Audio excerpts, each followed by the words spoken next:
沈公子，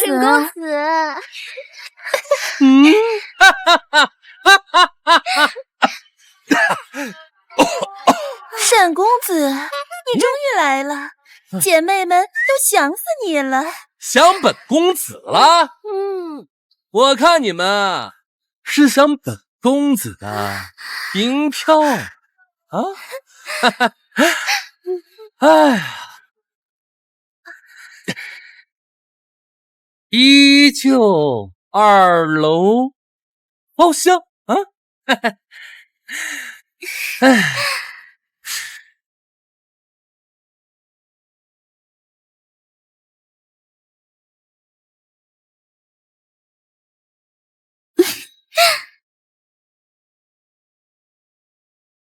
六妈，你死哪儿去了？哎呀，沈公子，您有什么吩咐啊？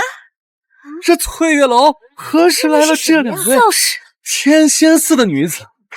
我怎么不知啊？今天晚上我就要点这2位银子，管够。不懂，今日前来不宜惹事。沈少爷，你猴急什么呀？自然会有好看的姑娘来伺候你。咱们先上2楼啊！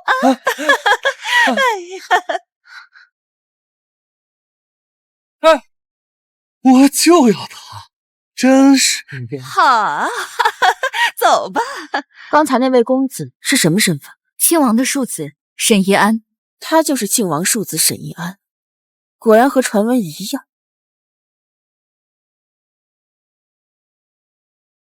这废物还有1个月就成年，绝不能让他活着就范，分裂我庆藩基业。这次失手，下次务必做得干净，像意外。这小子命可真硬，从这么高的地方摔下来都没死。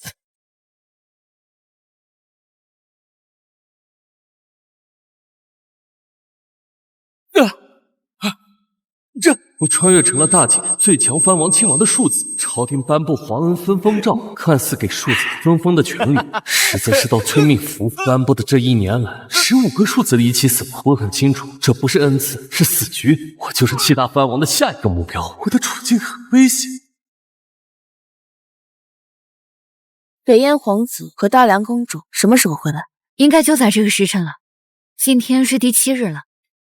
这就是我大景的年轻才俊，整日只知道饮酒作乐，被外邦挑衅7日，却束手无策，真是一件让人省心的事情都没有。皇恩分封诏已经推行1年有余，到如今竟无1位新藩王成功就范，现在又遭遇外邦挑衅。陛下，北燕皇子霍巴顿与大梁公主梁石溪这7日所提的都是治国难题，就连翰林院的老学士们都需要推敲数日。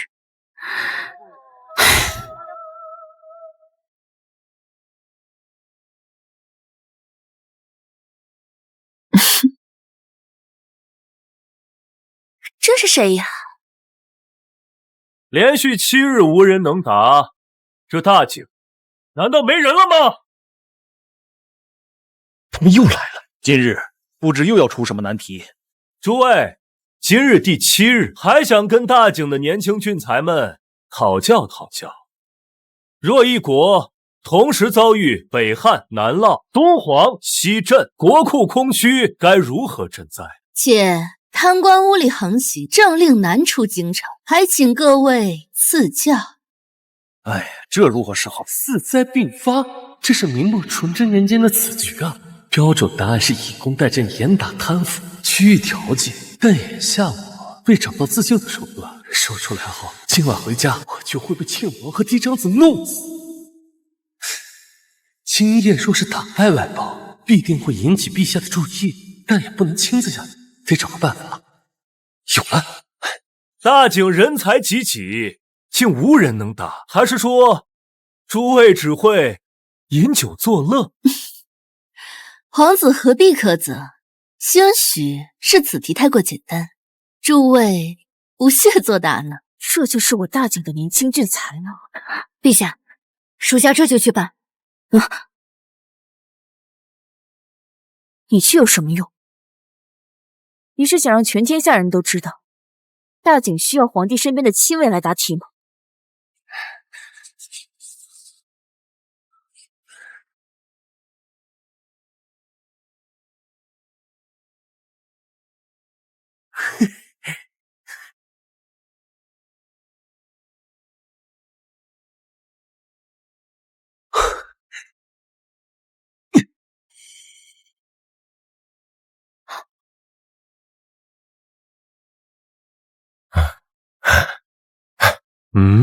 北汉区可组织灾民修水利，以工代赈，日发粮，3生为仇。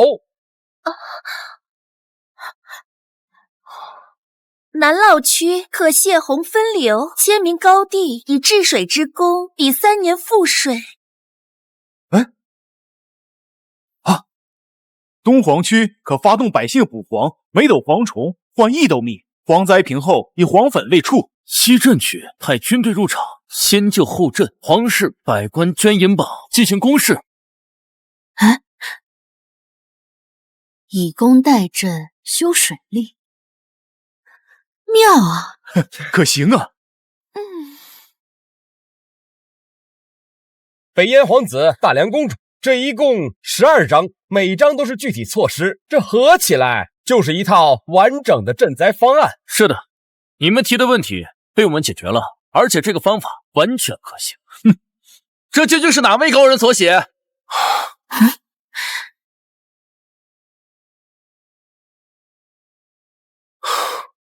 这是朝堂老臣的权谋手段，大景朝中竟有人藏得如此之深。高人定是我大景隐世大贤，见不得这外邦猖狂暗中相助。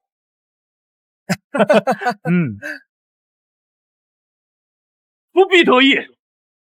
明天我就让你们看看我北燕最新打造的丈二雁翎刀。什么？这雁翎刀本身就削铁如泥，如今这尺寸增加到丈2，岂不是威力大增啊？我大景的军刀根本比不了啊！你把那12个纸团收集起来，半个时辰后来见我。是，陛下。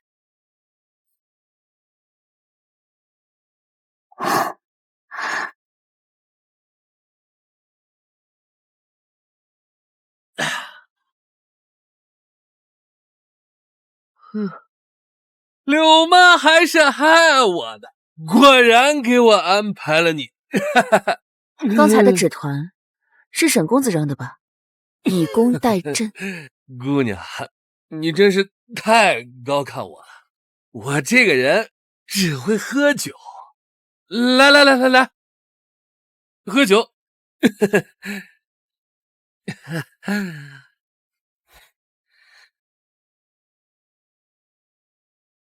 姑娘叫什么名字啊？何时来的醉月楼啊？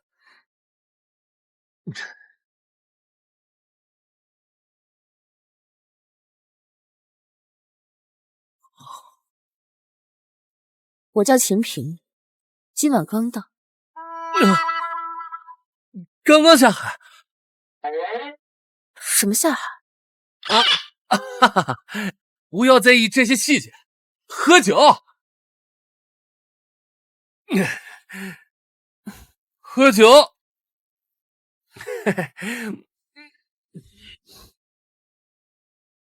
啊，姑娘好酒了，再来一杯。我这个人就喜欢跟美人喝酒。来。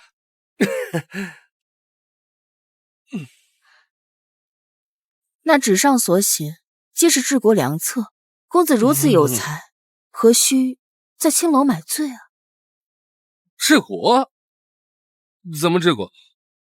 沈公子可知皇恩分封诏？知道。公子觉得此策如何？简直烂透！为何啊？看似给庶子分封的权力，却不给庶子活命的机会，这不是让人去送死吗？可否详细说来？这1年多来，有一个庶子就藩成功吗？不是意外身亡，就是突发恶疾。骗过那问题出在哪儿啊？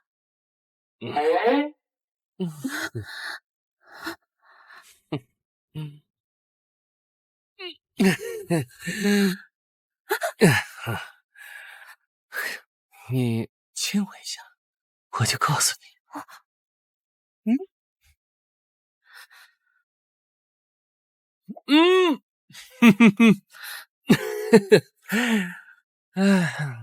当然是出在陛下身上。陛下励精图治，他以为下到诏令，藩王们就会乖乖分封，太天真了。他不知道那些藩王为了留住封地，亲儿子都杀。你的意思是说，当今陛下是昏君？是昏君？他不是昏君，谁是昏君啊？光给人权力却不给人保障，就是让人送死。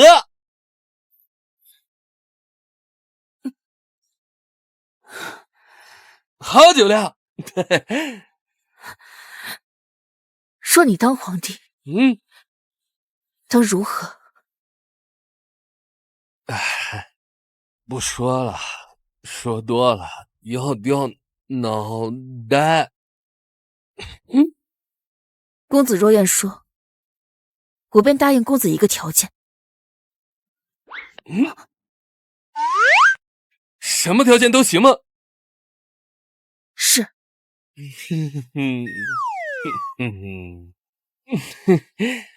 如果我是皇帝，我会设立宗室监察司，专门调查藩王子嗣非正常死亡，然后给即将就藩的庶子军队保护，直到成王就藩。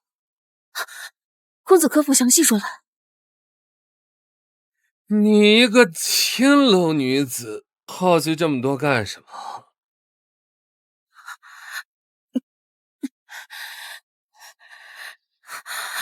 我身为大景子民，我当然希望大景繁荣昌盛。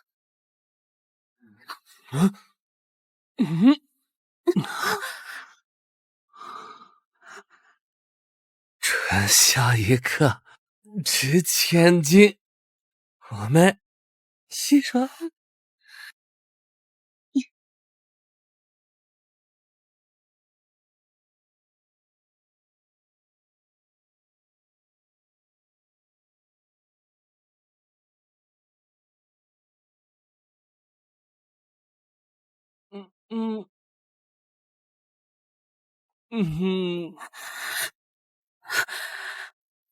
该死的沈一安，居然趁着喝醉了，骗了朕的身子。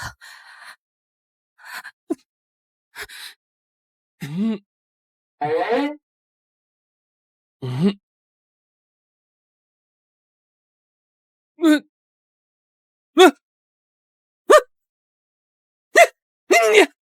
居然趁我喝醉的时候强占了我的身子，你怎么能这样？沈一安，吃亏的好像是我吧？我守了19年的清白啊！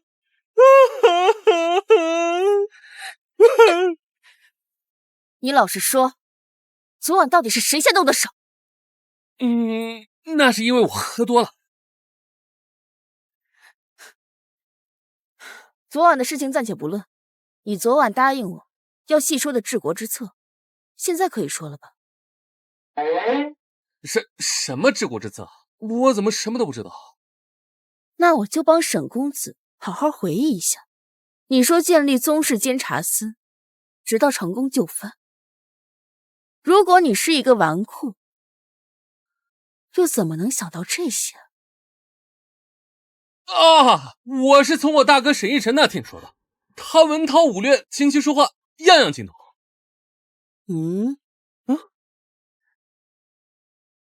真的不是你所想的。还真不是啊，我哪懂这些啊？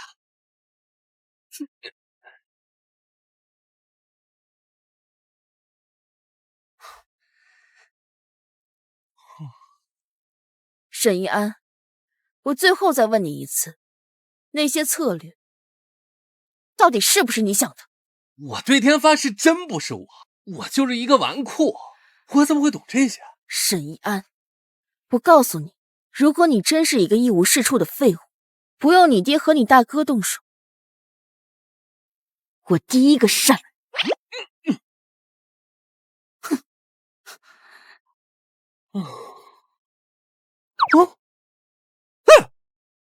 落火！完了！这次真的完蛋了。他该不会是哪家大官人家的千金吧？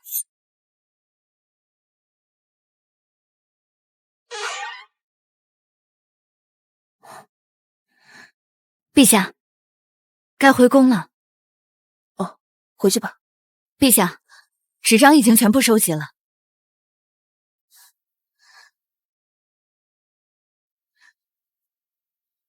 纸张确认了吗？确认了，是庆王府的棉纸，今年新制的。这种纸产量极少，除了宫中赏赐，只有庆王府的核心成员能用。这沈一安可能不简单，可我觉得他就是一个纨绔。我觉得这个纸团就是沈一安丢的。沈逸晨文武双全，师从大儒陈玄策，去年秋猎还做下了一手治水策。有没有一种可能，是沈一安偷了沈逸晨的想法？所以你去查一下沈逸晨和沈一安两兄弟。是。对了，陛下，10日后琼林宴，北燕皇子和大梁公主会当殿出题，我们需不需要提前准备一下？霍巴顿连续7日抛题，就是在给琼林宴造势。他想让全天下人看看，我大景年轻一辈无人，朕偏偏不能让他如意，所以要赶紧找到写着12张纸的人。到时候总不能让那些腐儒亲自上场。另外，告诉全城的年轻才俊，赢了，朕就赏他黄金万两。我就不信他们不心动。属下明白。陛下，臣有句话不知当讲不当讲。你我情同姐妹，有什么就尽管说。陛下今年也20有1了，有没有考虑过自己的终身大事？又有哪个男人能入得了我的心？陛下觉得沈一安如何？朕可能会删了他。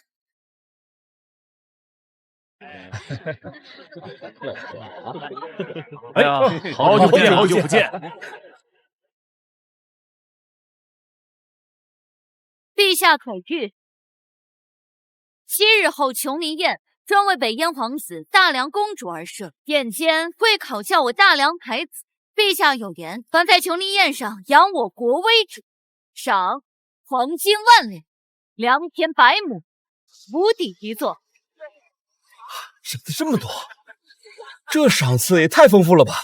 黄金万两啊！沈公子，陛下特意嘱咐我，您的治水策深得圣心，还请沈公子在琼林宴上莫负才女。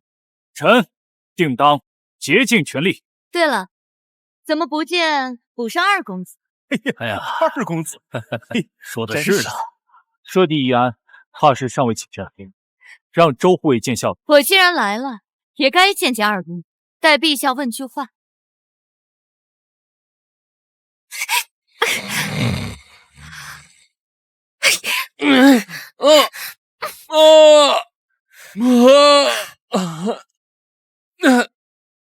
这谁呀？这大清早的，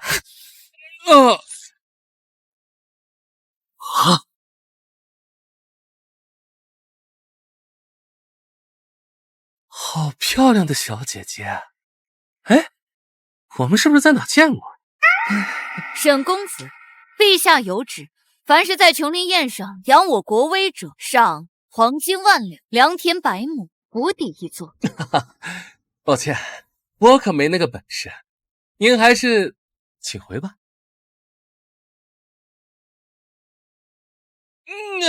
我得回去睡回笼觉了。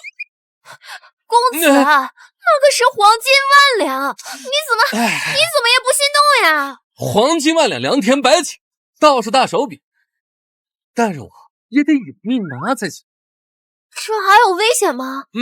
对所有藩王的庶子都有危险。7大藩王是一个利益整体，早就结成了联盟。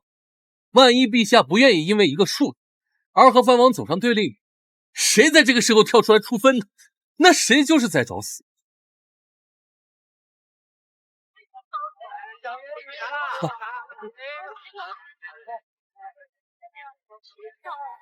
哎，小平姑娘，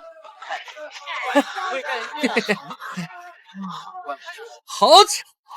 沈公子，你大白天的不在家睡觉，晚上哪有精力去醉月楼潇洒？我出来有点事儿。你能有什么事儿？我打算打造一把刀。沈公子身为王府公子，想要什么样的刀没有啊？还需要亲自打？古代的刀都是垃圾，我拿现在的螺纹钢都能给它砸碎，所以我打算打造一把大马士革钢宝刀。现代螺纹钢大马士革钢宝刀，你嘴里的话好奇怪啊！不重要，我先去忙，你慢慢逛。等一下，小平姑娘还有事儿？我能跟你一起去吗？好啊！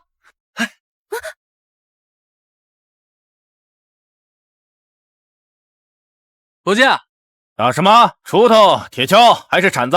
我要打一把刀，但我要的刀跟你们打的都不一样。怎么个不一样法？我要的是大马士革钢。大马士革钢？那是什么？就是一种特别硬的钢。公子细说。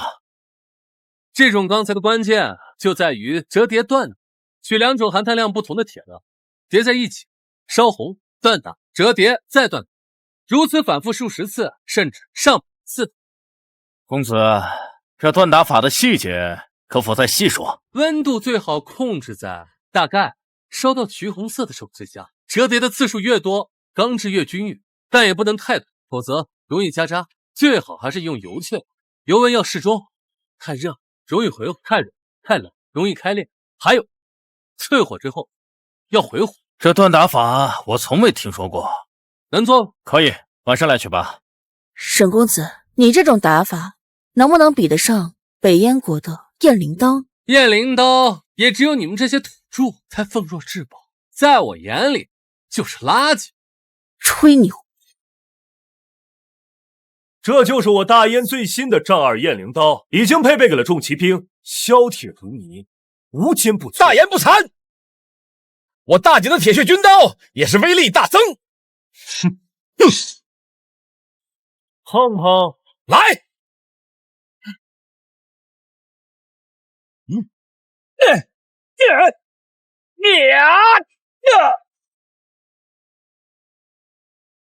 这怎么可能？还有谁？这大景的铁血军刀，今日看来也不过如此啊！嚣张什么？我大景还有其他的神兵，拿出来看看，别光用嘴说。小平姑娘，你帮我个忙呗。你要干什么？帮我把那个东西送下去。这个是什么？刀啊！送下去给那个武将之子，让他试试。你疯了吧？铁血金刀都被斩断了，你这个从小铁匠铺打出来的刀，就不必自取其辱了吧？试试又不要钱。等着。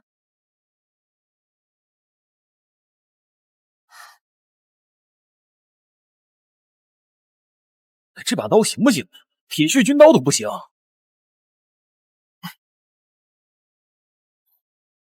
这刀身上的纹路有点……霍巴顿皇子，请再赐教。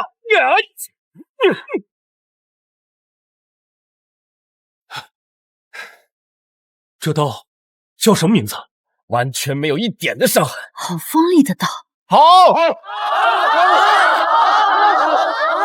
这就是你那个什么大马士格干宝刀？对啊，咋样？你可是第一个知道他名字和厉害的，一般人我可不告诉他。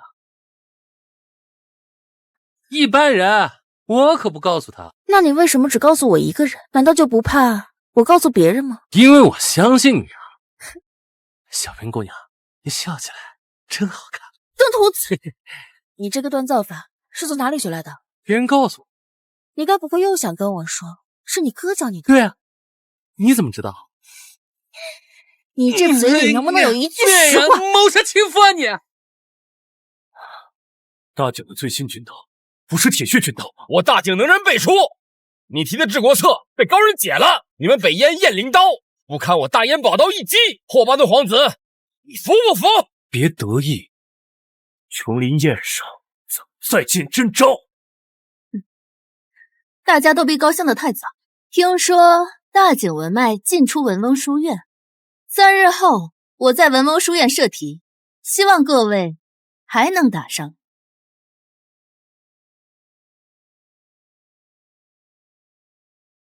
哪里来的小毛贼？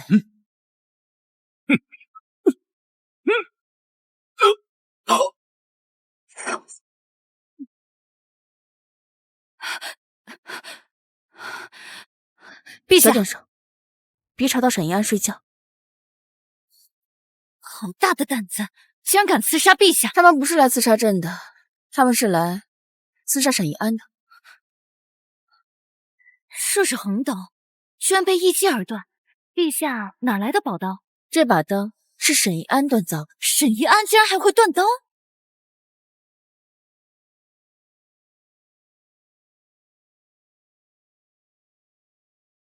王爷，切口平滑如镜，一刀毙命，而且是从正面斩断2人兵器后，顺势斩断脖颈，动作一气呵成。断口也是正气的，对方用的兵器锋利到不可思议。秦王爷，何时出现了这等神兵？今晚出现的，很是蹊跷。我怀疑是陛下的人进入了醉月楼。这不可能吧？前几日出现了治国策，今晚出现了宝刀，我派去的人被一击斩杀，2具尸体被送到庆王府门口。这件事情很是蹊跷。你的意思是说，陛下可能在保护沈一安？极有可能。他真的要跟我们7个藩王翻脸？他不敢，至少现在还不敢。他若直接动手，各地藩王都会造反，除非他疯了。那现在怎么办？这沈一安还杀不杀？杀！必须杀！今日治国在问，今有巨贾垄断盐铁，勾结地方官，哄抬物价，民怨沸腾，其党羽遍布州郡。朝廷若强行查办，恐引发民生动荡；若放任不管，则百姓困苦当如何？文翁书院乃大景文脉所系，怎的3日过去了，还无一人能应？莫非大景的经世之学，只善清谈，不谙实务？他这课题太刁钻了。盐铁乃民生根本，牵一发而动全身。巨贾若真勾结挑强，断了供给，顷刻便是民乱。当年先帝时也曾遇到过这种情况。大梁去年立国，国内豪商巨贾与旧贵族勾结，梁帝恐怕正头疼不已。他这事自己解决不了，跑来我朝套取方略，还想趁机羞辱我们。好个梁实系，指桑骂槐，又想套取国策。陛下息怒，此题虽阴险，却也确实点出了我朝一些痛处。若是有人能解，不仅可扬国威，对朝廷整顿盐铁，甚至敲打某些与商贾勾结过深的藩王，亦有借鉴。传朕口谕，征召全城能人解题。朕倒要看我大景有无俊才能破此局。大景乃是中原大国，人才济济，怎么这么简单的问题回答不上来吗？一群叫笨蛋，平日里指责朕已经据点，真遇到问题，屁都放不出来一个。我还以为是什么难题呢，这不就是汉武帝时期桑弘羊提出的平准军书之策的精髓？大梁公主，你这题出的可有点复古啊，能不能有点含金量？看来大景也不是我想象中的那般人才众多。过分了！你们大梁自己解决不了的问题，拿到我们大景来了。就是，你大梁朝堂不稳，便想着来我大景套取治国策。是又如何？关键是你们也回答不上来啊！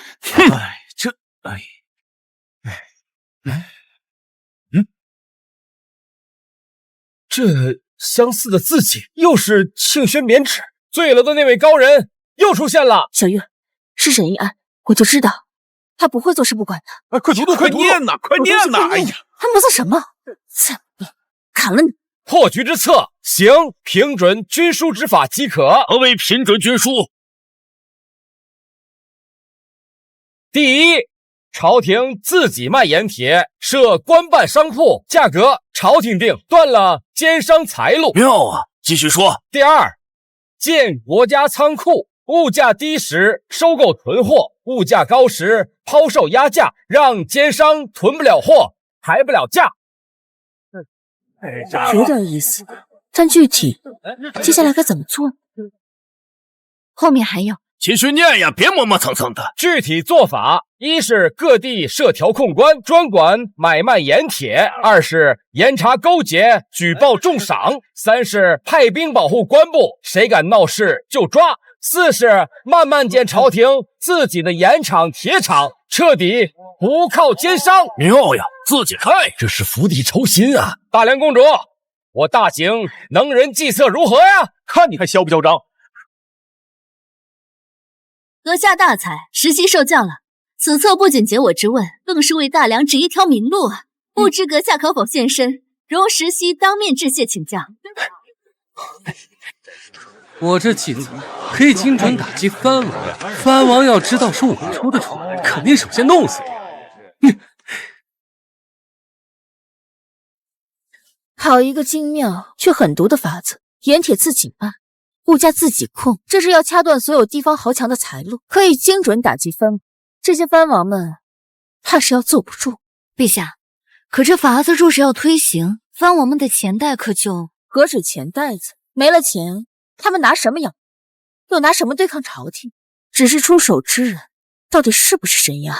我觉得应该是沈一晨吧。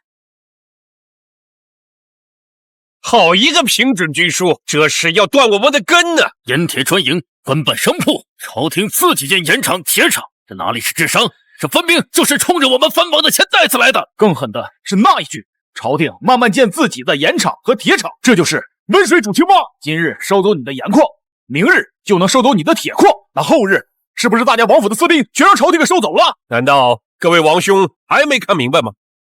这献策之人看似是在答大梁公主的题，实则是在给陛下递刀子，而且是对付我们的快刀。就是这样。当务之急是把此人找出来，直接杀掉。庆王爷说的对，此人不除，后患无穷。没错，此人的手段不是纯粹的智商，而是对付我们这些藩镇，必须在此刀落到陛下手里之前毁掉他。都回去发挥各自的力量，寻找此人。若查到此人，不管是谁的人，格杀勿论。出了事儿，我们7人共担。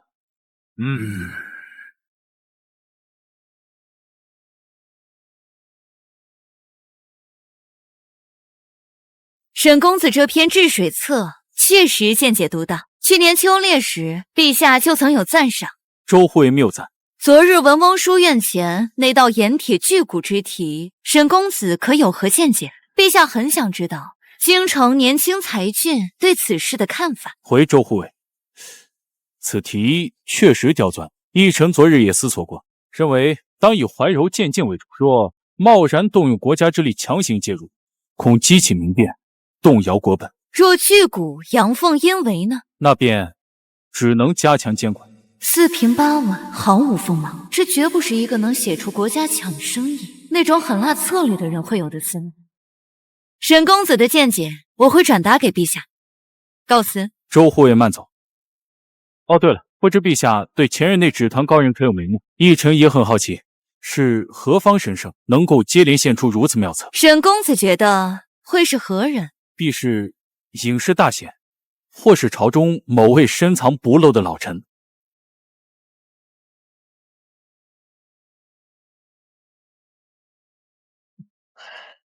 沈公子真是好雅兴啊！哟，姑娘，你怎么来了？是不是想我了？我就知道本公子风流倜傥。沈公子可知平准军书？凭什么？哦，你说的是评书吧？这个我知道，茶馆里的老先生经常讲的。我说的是治国之策，盐铁官银物价调控。姐姐，你真逗，那盐和铁不是厨子和铁匠的事儿吗？跟我有什么关系啊？本公子这辈子只知道美酒，还有美人儿。别紧张，如果我没猜错的话，你就是陛下身边的侍卫周月吧？你想表达什么？我想问陛下，是否愿意为了一个无名小卒和整个藩王集团走上对立面？你什么意思？字面意思，我可以送陛下一个盛世大计，就看陛下愿不愿意赌一把。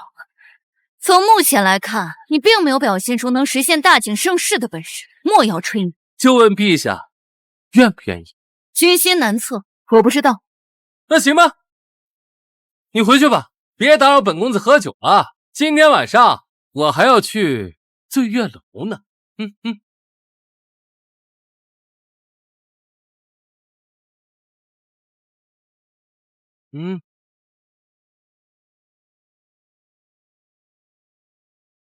陛下，这就是沈怡安今日的原话。他真这么说？千真万确。属下离开的时候，他看我的那种眼神，不像是纨绔子弟，冷静，心里甚至还带着审视。好一个沈怡安，装疯卖傻这么久，终于肯在别人面前露出他的狐狸尾巴了。陛下，依您看，醉月楼和文翁书院那纸团，真是他所为？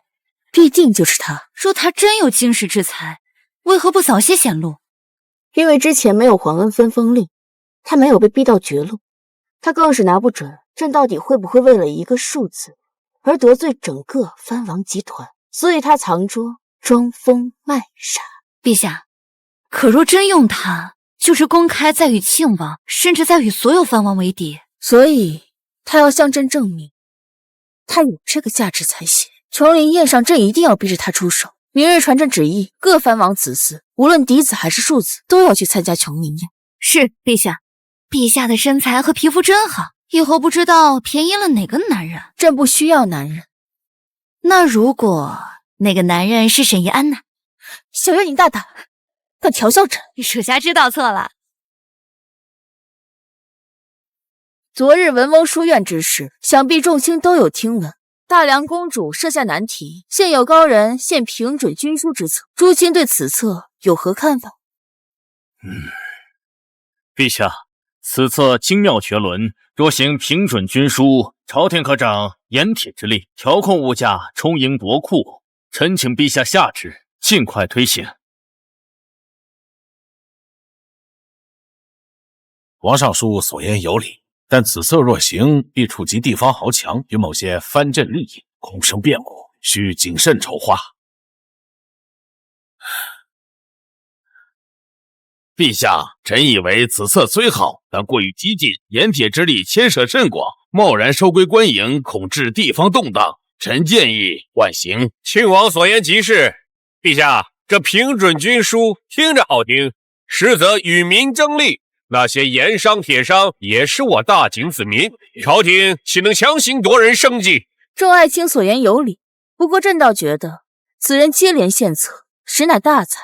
无论他出身何处，朕都愿以国事待之。陛下，此人深藏暗处，不敢以真面目示人，行踪鬼祟。他所献之策，看似为国，实则包藏祸心。平准军书一旦推行，必致天下大乱。亲王所言极是，陛下，此人来历不明，所图不明，臣建议应全力追查此人身份，一旦查明，就地格杀，以绝后患。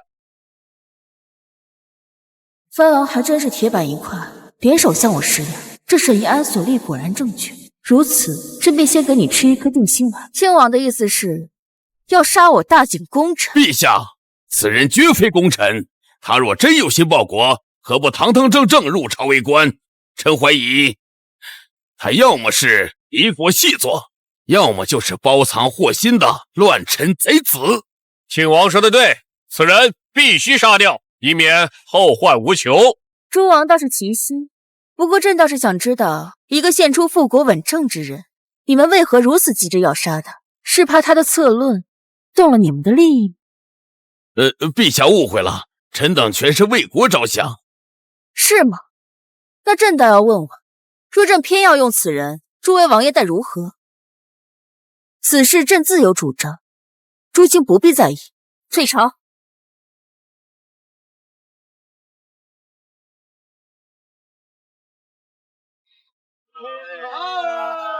奉天承运，皇帝诏曰：陛下有旨，后日琼林宴，凡京城5品以上官员，各藩王流经子弟，无论嫡庶，皆须列席，不得以任何理由推诿。钦此。琼林宴有宫女侍奉吗？漂亮吗？这琼林宴好啊，这琼林宴我得去啊。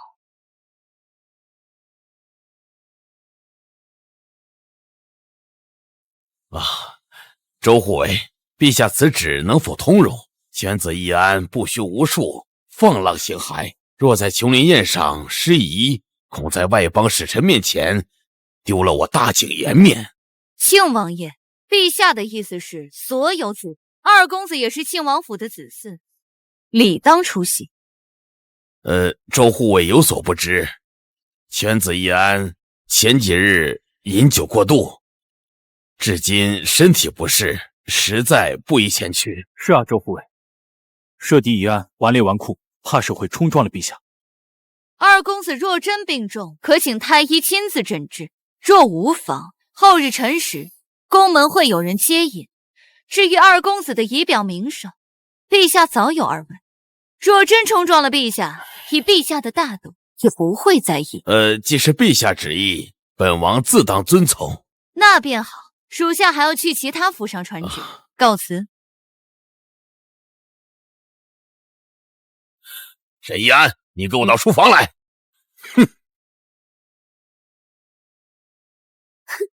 笑死人了！这纨绔竟然去参加琼林宴，那可是殿试文武状元才能参加的宴会。沈一安到醉月楼喝花酒是一把好手，但去参加琼林宴，真让人笑话。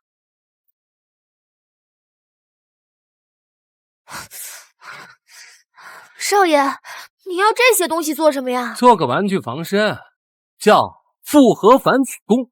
复合反曲弓？没听说过，我只听说过牛角弓。据说武状元能拉开6弹大弓，能射120步呢。6弹，大概是多少斤？大概400斤吧。牛逼呀！不愧是武状元。可是我听说那什么北燕皇子能拉开10弹大弓，也就是600斤。这次琼林宴上论拉弓，怕是没人能赢他。真是个变态呀！可是北燕的弓弩手都可以拉4弹大弓，而我们大景的精锐弓弩手便只能拉3弹。丫头，时代变，蛮力不管用喽。这北燕皇子和大梁公主还在继续挑衅，除了在醉月楼和文翁书院被沈一安击溃，而大景上下竟无一人能够驳倒这二人。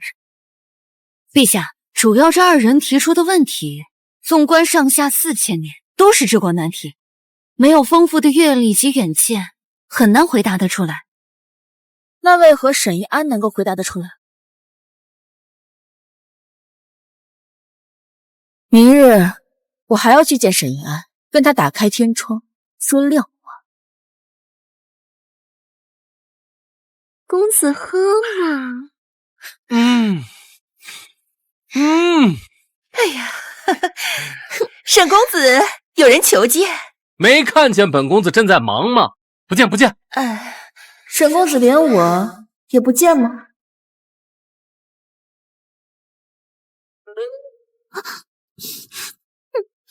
原来是小平姑娘啊！快坐快坐。哈哈哈！小平姑娘多日不见，是不是想我？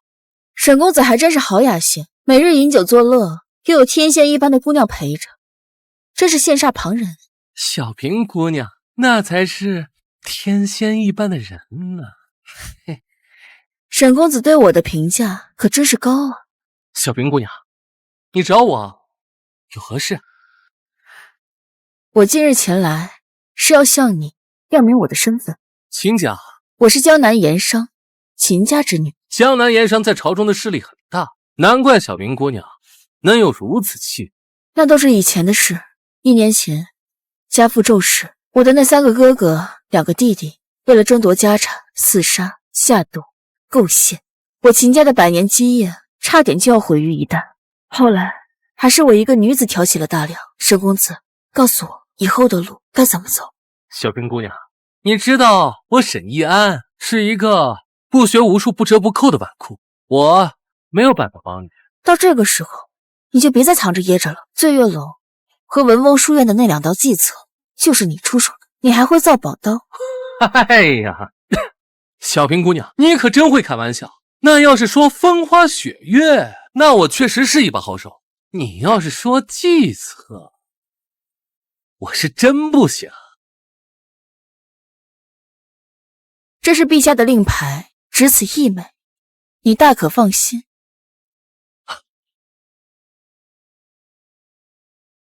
你究竟是什么人？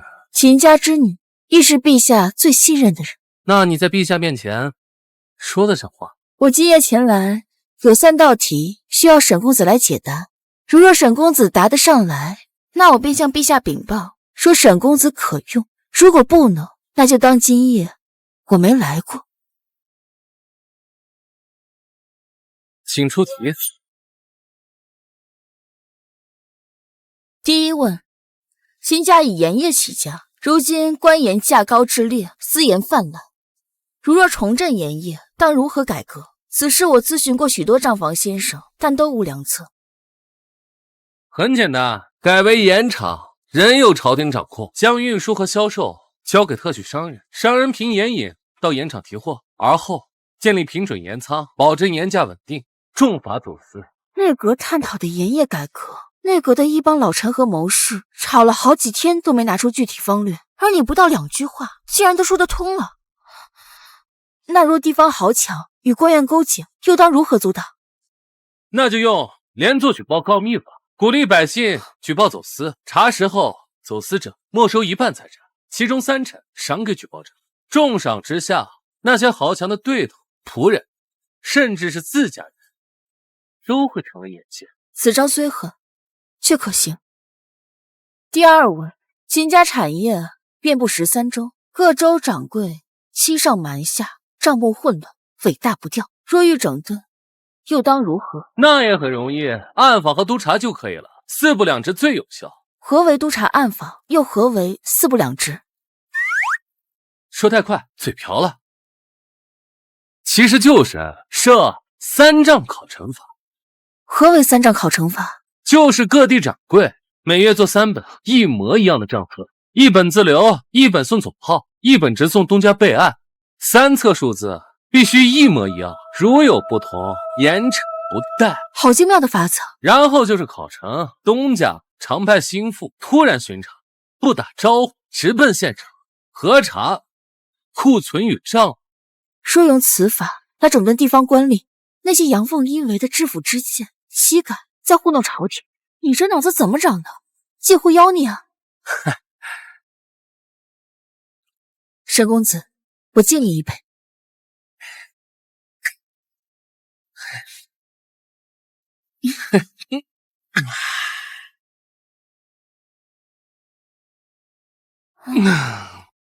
沈公子，你说这秦家这么大的基业，最终为什么要让一个女人承担这一切？能力越大，责任也就越大。这小平姑娘爱听现代毒鸡汤，那我就让你看看来自于现代的毒鸡汤，你扛不扛得住？能力越大，责任也就越大。你这是在夸我吗？你再说一遍。好家伙，这是喝鸡汤喝上头了，想让你喝个饱，开启人生导师模式。小冰姑娘，你看，人生就像这杯酒，原听下文。有的人只能喝一杯，有的人却能喝一壶，但那些喝一壶的人，往往要替那些喝一杯的人挡酒。有道理。这皮肤好光滑啊！小冰姑娘，你看，世界上分3种人。哪3种人啊？第一种人，知道自己不行就大大方方承认，让别人上，这种人至少不坏。有道理，皇叔就是这样的人。回王府养老去。这第2种人，明明知道自己不行，非要硬撑，最后把事情搞砸了。这种人最可恨。对，朝中不少老臣都是这样的人，自持身份，决策错误。还有第3种人，知道自己行，再难也要，因为如果他不上，那些不行的人上，就会搞砸一切。那我是哪种？奇怪，朕手段铁血，什么时候会在意沈一安的看法了？小冰姑娘，你就是第3种人，而且是最珍贵的那一种。明明可以选择轻松的路，却偏偏选择了最难的一条。见鬼，他不过是一个数字。朕听了他的话，怎么会这么开心？好奇怪啊！明明知道你在拍马屁，这怎么这么奇怪？朕就是一点都不讨厌呢。小冰姑娘，这不是拍马屁，这是肺腑之言。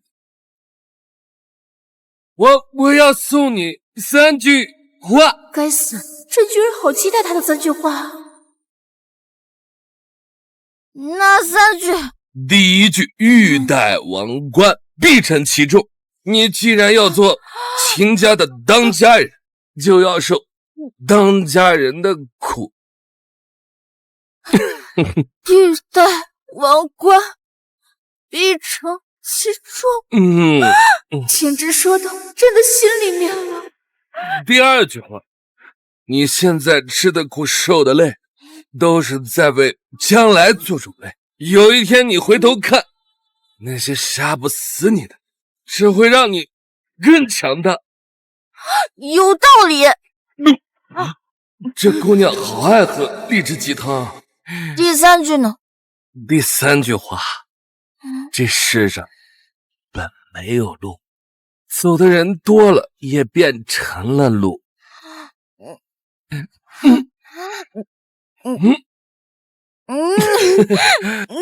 哎，小冰姑娘，路是自己走出来的，男人走的路是路，凭什么女人走的路就不是路啊？对，小冰姑娘，不要用别人的尺子来丈量自己的路，你的人生只有你自己说了才算。沈公子学识渊博，我佩服。敬你一杯。不，是我们2个一起敬明天。好一个一起敬明天。干了。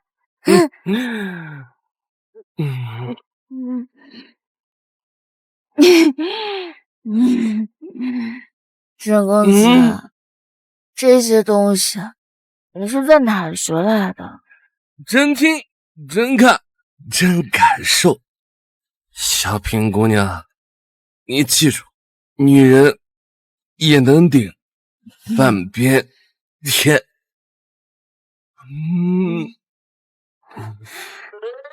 没错，女人能顶半边天，这是天子，这就是天。那再顶半边天，那岂不是顶一个半的天？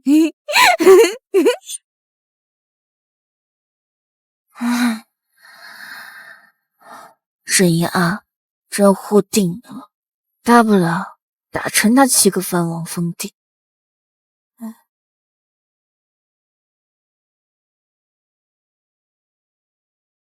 小声点，沈一安睡着了。陛下居然在关心沈一安，主子什么时候这么关心过一个男人？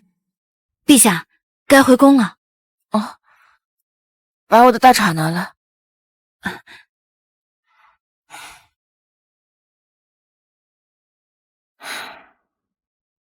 周月，你说这沈一安会不会真心喜欢一个人？我不知道，我只知道他是一个好色的登徒子。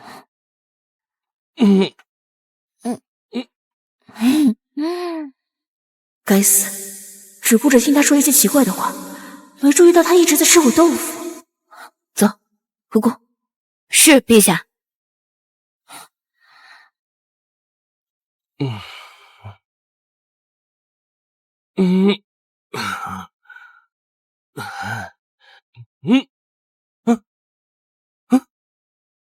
哎，小冰姑娘，小冰姑娘！我操，就这么走了？你还没告诉我陛下会有什么反应呢？会不会保我呀？亏我喂了你这么多鸡汤，你简直就是鸡上裤子不认人！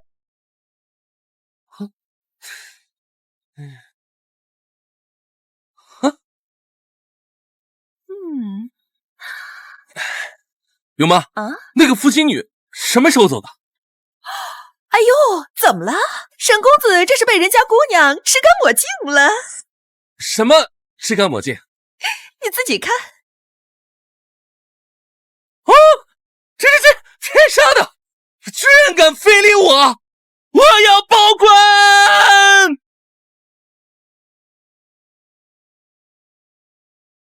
这纨绔越来越不像话了，整夜宿醉醉月楼不说，现在更是披着里面姑娘的大氅回家。哎，你看他脸上还有唇印，也不知道昨天晚上怎么疯狂的。笑什么啊？这是里面的姑娘心疼我，特意给我披上。你这成何体统？大哥，早啊！昨天晚上喝酒有点冷，小平姑娘心疼我，就把衣裳借给我。风尘女子的衣裳你也穿，还招摇过市？大哥，她不一样。风尘女子都一样。逆子！你真是越来越不像话了，把来路不明的贱女人一物也往府里带，庆王府的脸被丢尽了。父王，这东西是要归还人家的。李福，把这阿杂东西拿出去烧了。是，王爷。父王，这是旁人物件，你做不了主。哼，你的命都是我的，我怎么做不了主了？那如果我说我的命你也做不了主，怎么？你成精了不成？若我真成精了，哼，捏死你比捏死一只蚂蚁还要简单。那我倒是想看看父王是怎么捏死我。这么说，你得到了什么风声？认为皇恩分封诏可以护住你吗？明日琼林宴，你若是敢说一句话，敢出半分丑，本王打断你的腿。李福，把那阿杂东西烧了。是。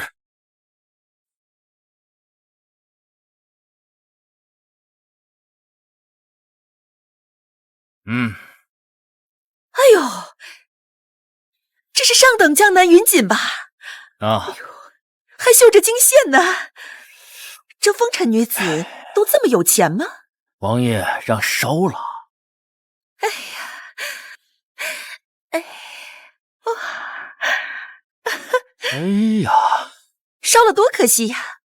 那废物庶子的东西，就算他知道，也不敢来找我讨要。哎呀，等过些日子，我就穿这身回娘家，让那些穷亲戚看看我过得有多风光。可王爷，你还真听王爷的话把他烧了？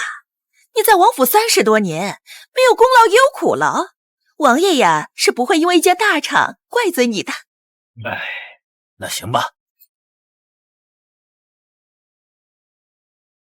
明日群灵宴，各府里的圣旨都传到了吗？回陛下，各王府大臣府邸都已接旨，庆王接了旨，但脸色有点难看。他当然不好看。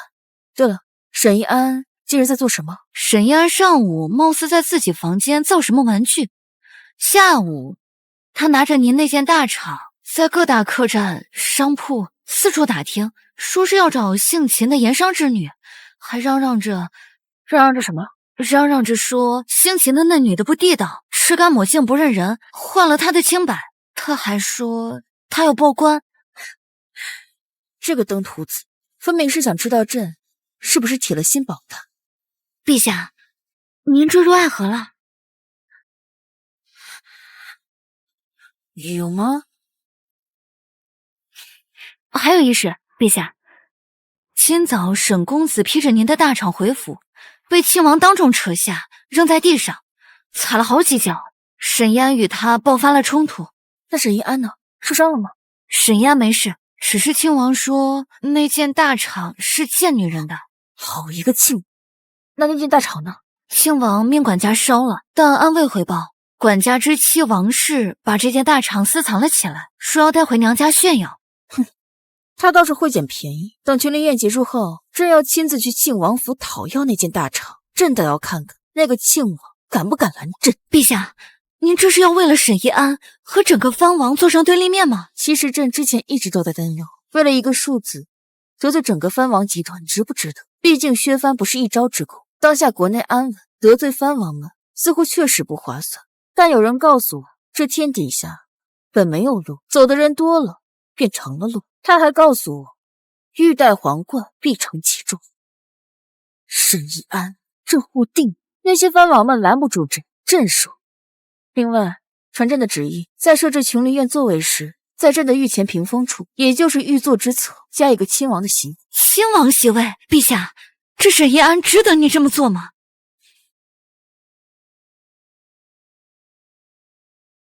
他值得。琼灵宴今日开席，北燕皇子和大梁公主。琼灵宴上要与我大景的年轻俊才进行文韬武略的较量。文方面，那北燕皇子霍巴顿熟知中原文化。这武功方面，据说霍巴顿可拉开10弹的大功。什么？10弹？我大景的新科武状元也才可以拉开6弹呢。所以说，咱们这些养在深闺只会吟诗作对的公子哥，怕是难敌呀。谁说不是呢？前些日子，如果不是有高人在醉月楼和文蒙书院出手，我大景就颜面尽失了。就知道找他人置气，万一今天高人也在呢？对呀，还有那位高人，还有那位高人。可是那高人他只会文韬，不会武略呀。哎呀，就是啊。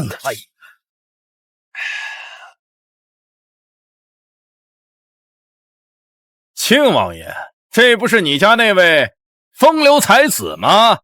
怎么坐在这儿还没睡醒呢？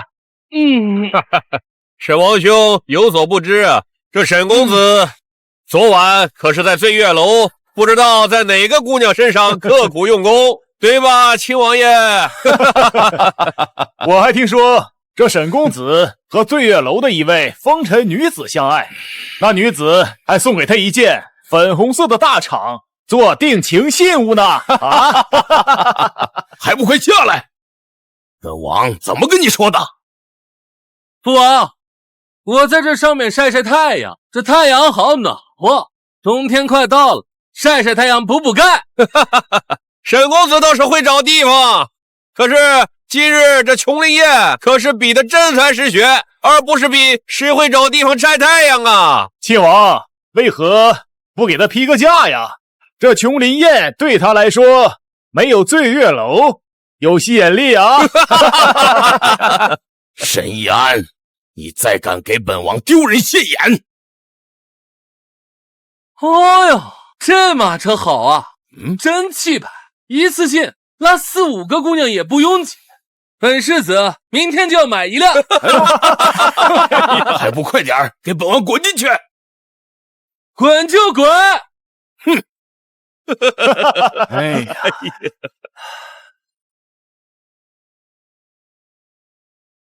国公，你说今日那位高人会出现吗？岁月楼和文翁书院2次出手都是在紧要关头，今日琼林宴关乎国体，若他真是忠君爱国之士，理应现身。文策却是老夫不担心的，那高人可能会出手，老夫担心的是五匹。是啊，老夫也担心呐。方才我看到了霍巴顿背负的牛角巨弓，足有1人高，太夸张了。能拉10弹弓啊，射程200步，而我大景的武状元也才能拉6弹弓，射程150步。北燕人骁勇善战，大景比不了。可是庆王府的2公子当面，今日怎么不在醉月楼流连，反而来此琼林宴呢？你哪位？有没有点边界感？我认识你吗？就随便跟我搭话。在下乃新科状元张玄礼。不认识，在下只认识醉月楼第1花魁。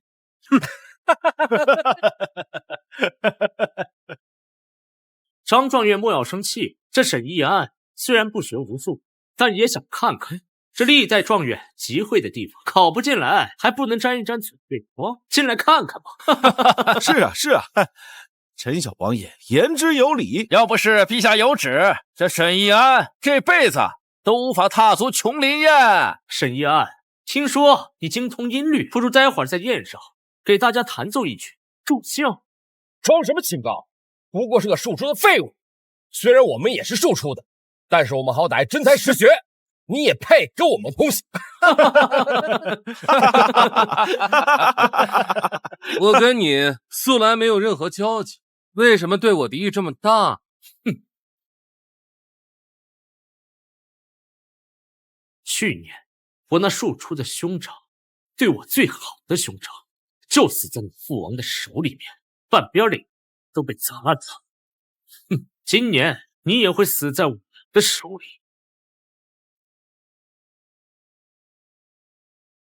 你也会死在我的手里。一子而杀，藩王们，你帮我杀庶出的儿子，我帮你杀庶出的儿子，你倒是不笨，放心，我也会让你死得很惨的。你敢不敢说的大声？你当我傻呀？这是藩王们私下的秘密，谁敢大声说？不敢大声说，那你猖狂个贼子！这怎么打人？来，你大点声说！藩王们的一子而杀，你敢不敢大声说？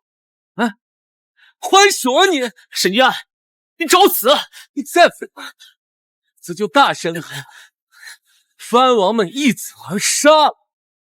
沈一安，你别过分啊！你在干什么？住手！今日外邦使臣在侧，陛下亲临，你居然还敢动手，小心陛下治你的罪！哼，刚才我和陈留闹着玩呢，不信你问他。你也不想你说藩王们一子而杀的事情被陛下知道吧？对，我跟沈一安闹着玩的。设敌无状，让诸位见笑了。沈兄客气了，谁不知道你这位二弟与众不同啊？理解。沈公子在醉月楼是如鱼得水，但是在这琼林宴，你却四处碰壁，如坐针毡，真是风趣呀！笑吧，尽情的笑吧，马上就有你们笑不出来的。陛下驾到！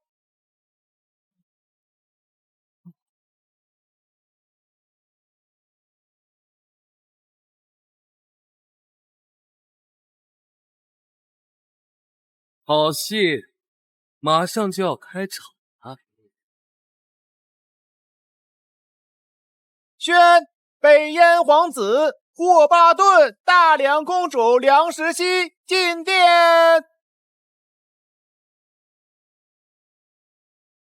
差不多了。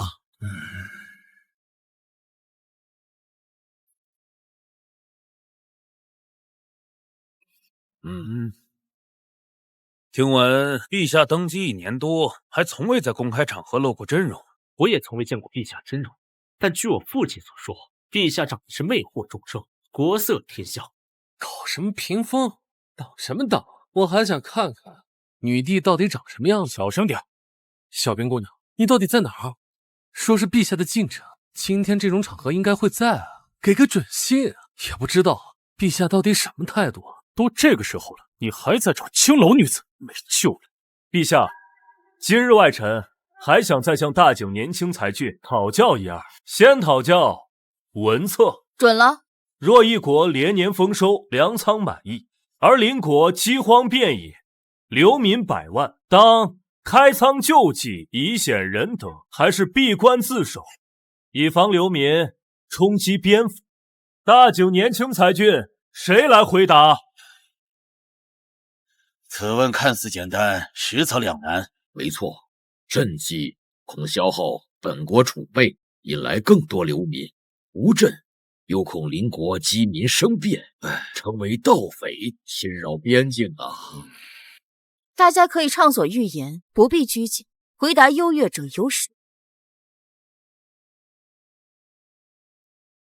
陛下，学生以为当有限赈济，可在边境设粥棚，每日定额施粥，如此既可彰显仁德，还可以控制流民数量。只需在边境增派边防，以备不测。若流民见有粥棚，聚集不散，越聚越多，最终冲破边府，当如何？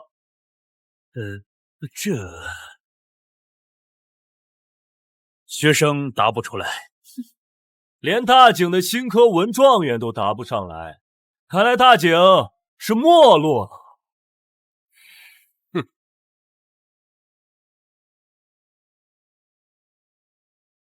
连大景的新科文状元都答不上来，看来大景是没落。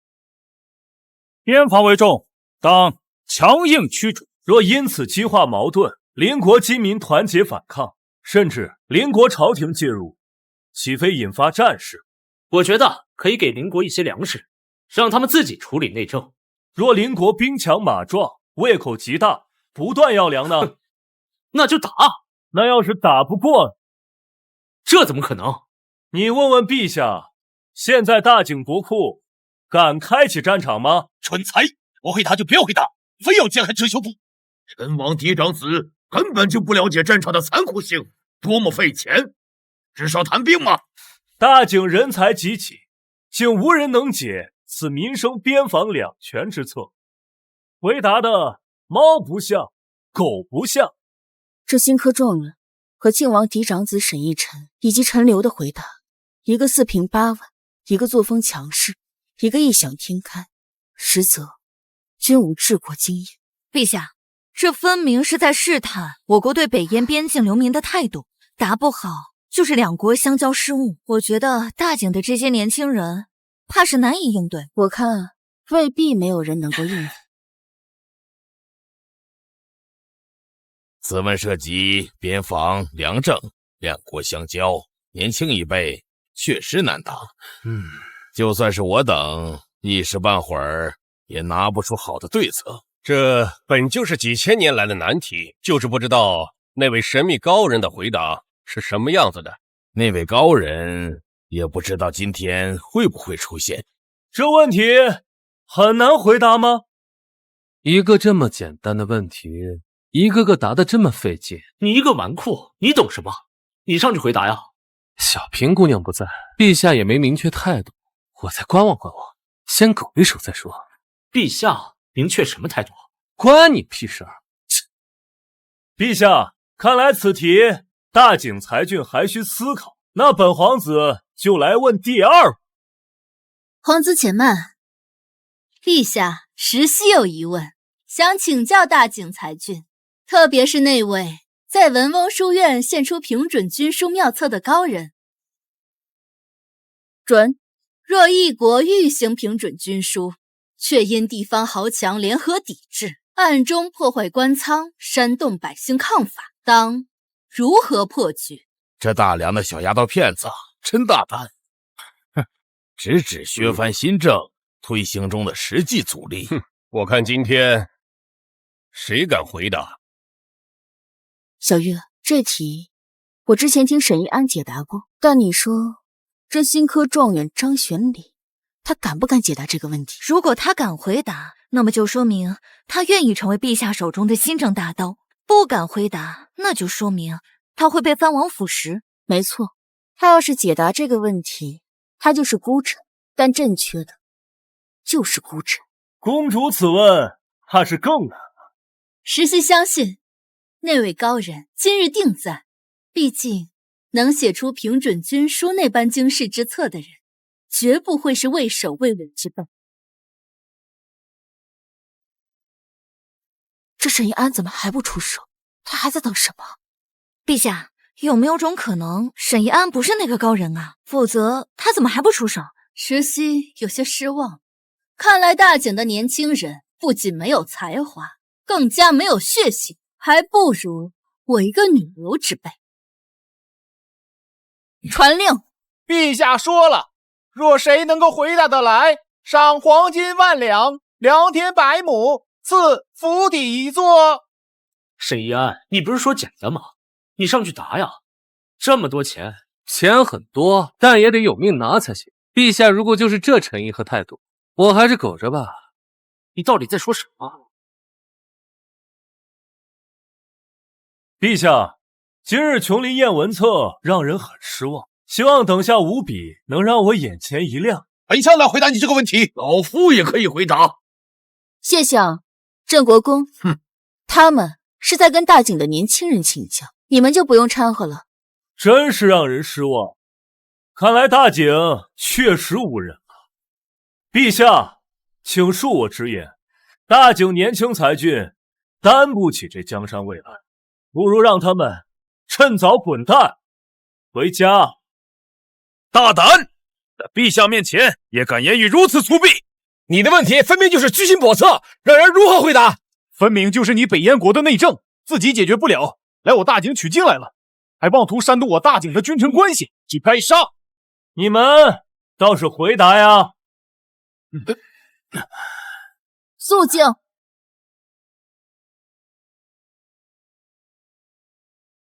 陛下，这沈一安到底在等什么？你不是都说了要赏赐吗？他是不是答不出来啊？他回答得出来，但他不想回答。哎呀，气死我了！朕想想，朕懂了，他是在等朕的明确态度。谁要是能回答北燕皇子和大梁公主的问题，朕便赏黄金1万两，良田100顷，府邸1座，并封督察院监察御史。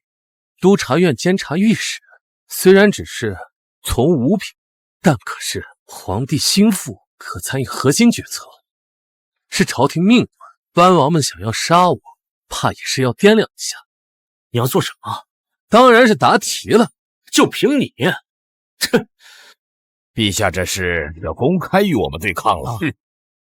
放心吧，这北燕皇子和大梁公主的问题，就算是老谋深士，也不一定回答得了，更何况这些年轻人。莫慌。对，不要慌，无人能答的。确实，这倒是实话。这2位的题目都是治国的大难题，就连我一时半会儿之间也没有好的对策。确实心动啊，奈何实在是回答不出来。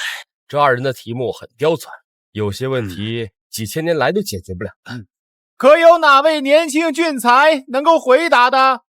啊，那啥，我可以讲2句吗？那啥，我可以讲2句吗？他干什么？难道他想回答这几个问题？逆子，你要干什么？快给我坐下！一个纨绔，他也配？老弟，休要胡闹！这不是你该说话的地方。草民沈一安，庆王府庶子，愿为陛下分忧，为国立功。真是不见兔子不撒野，终于等到了。陛下，他站出来了。沈一安，你昨晚在醉月楼喝糊涂了吧？沈一安，这可是琼林宴，不是你那醉生梦死的醉月楼。现在纨绔也可以回答治国策了吗？你要说玩女人的心得，这沈一安在，但治国策，哼，算了吧。沈一安，赶紧滚出去！父王，孩儿平日虽爱玩闹，但也读了些。当今国难当头，外邦挑衅，孩儿身为大锦的子民，理当为陛下分忧。沈一安，朕准你的。陛下，选子愚钝，岂敢？庆王，朕说准他的。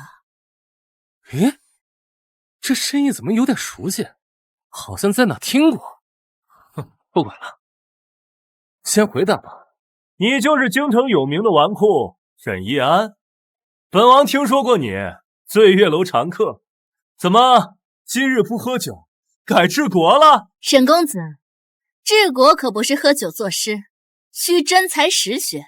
你若答不上来，丢的可是大锦的脸面。不试试，你怎么知道不行呢？好，既然你敢站出来，就让本皇子看看你的真才实学。沈公子，本皇子有3问，你先答哪问？那就按顺序来吧。第一问，邻国饥荒，流民百万，当以赈济还是闭关？正是。此问不应2选1，而应多管齐下。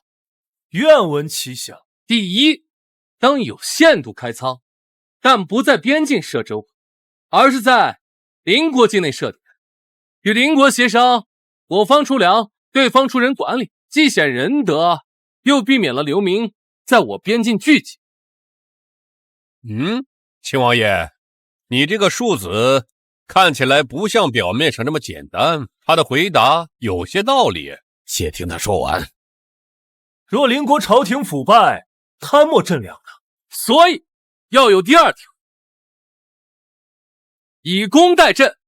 我方出粮食，雇用流民，修建道路、水利等基础设施，既解决流民生计问题，又为日后两国贸易往来打下基础。同时，我方派人监督，粮款直接到县城，减少贪墨。这沈一安有点东西啊，妙啊！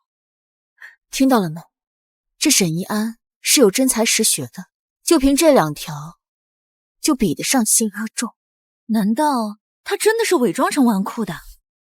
继续。3，加强边防，但并非强硬驱逐，可设立临时营地，对流民进行登记检疫，挑选青壮年参与以工代赈，老弱妇孺则提供基本口粮，待邻国灾情缓解之后，助其返乡。若流民不肯返乡呢？那便是第4条，移民实边。若流民中确有记忆者或愿垦荒者，可永其在我边境荒芜之地落户，给予土地、粮食免税3年，既解决了流民生计问题，又开发了边疆，故我以为此题答案并非开仓或闭关2选1，而应是有限赈济、以工代赈、加强兵控、移民实边，4策并举，既显仁德，又顾边防，更可化危机为机遇，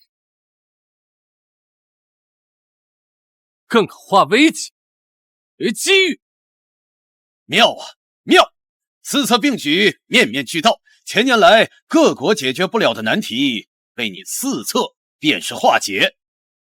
好小子，有见地！我怎么就没想到还有这种解决办法？这4策并举简直是太妙了！就这一个问题，就让我等大开眼界。好，哈哈哈哈！这就是你那不学无术的儿子？这回答滴水不漏，又极有可能落地，可完美解决各国边境流民问题。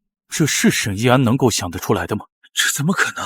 他怎么可能回答得出来？怎么还回答得如此的完美，思路如此的清晰？这还是那个只知道在醉月楼风花雪月的纨绔吗？我怎么感觉这个世界疯了？小月，你看到了吗？这才是真正的沈一安，意气风发，条理清晰。陛下眼光独到。北燕皇子，这第一问的回答可还满意？沈公子高见，本皇子受教。那沈公子，请听第二问：若一国欲行平准军书，却遭地方豪强联合抵制，暗中破坏官仓，煽动百姓抗法，当如何破局？这不是文翁书院前那高人回答的问题吗？如果沈一安回答得上来，他就是那个神秘高人。不可能吧？你这弟弟可能就是个高人。不可能吧？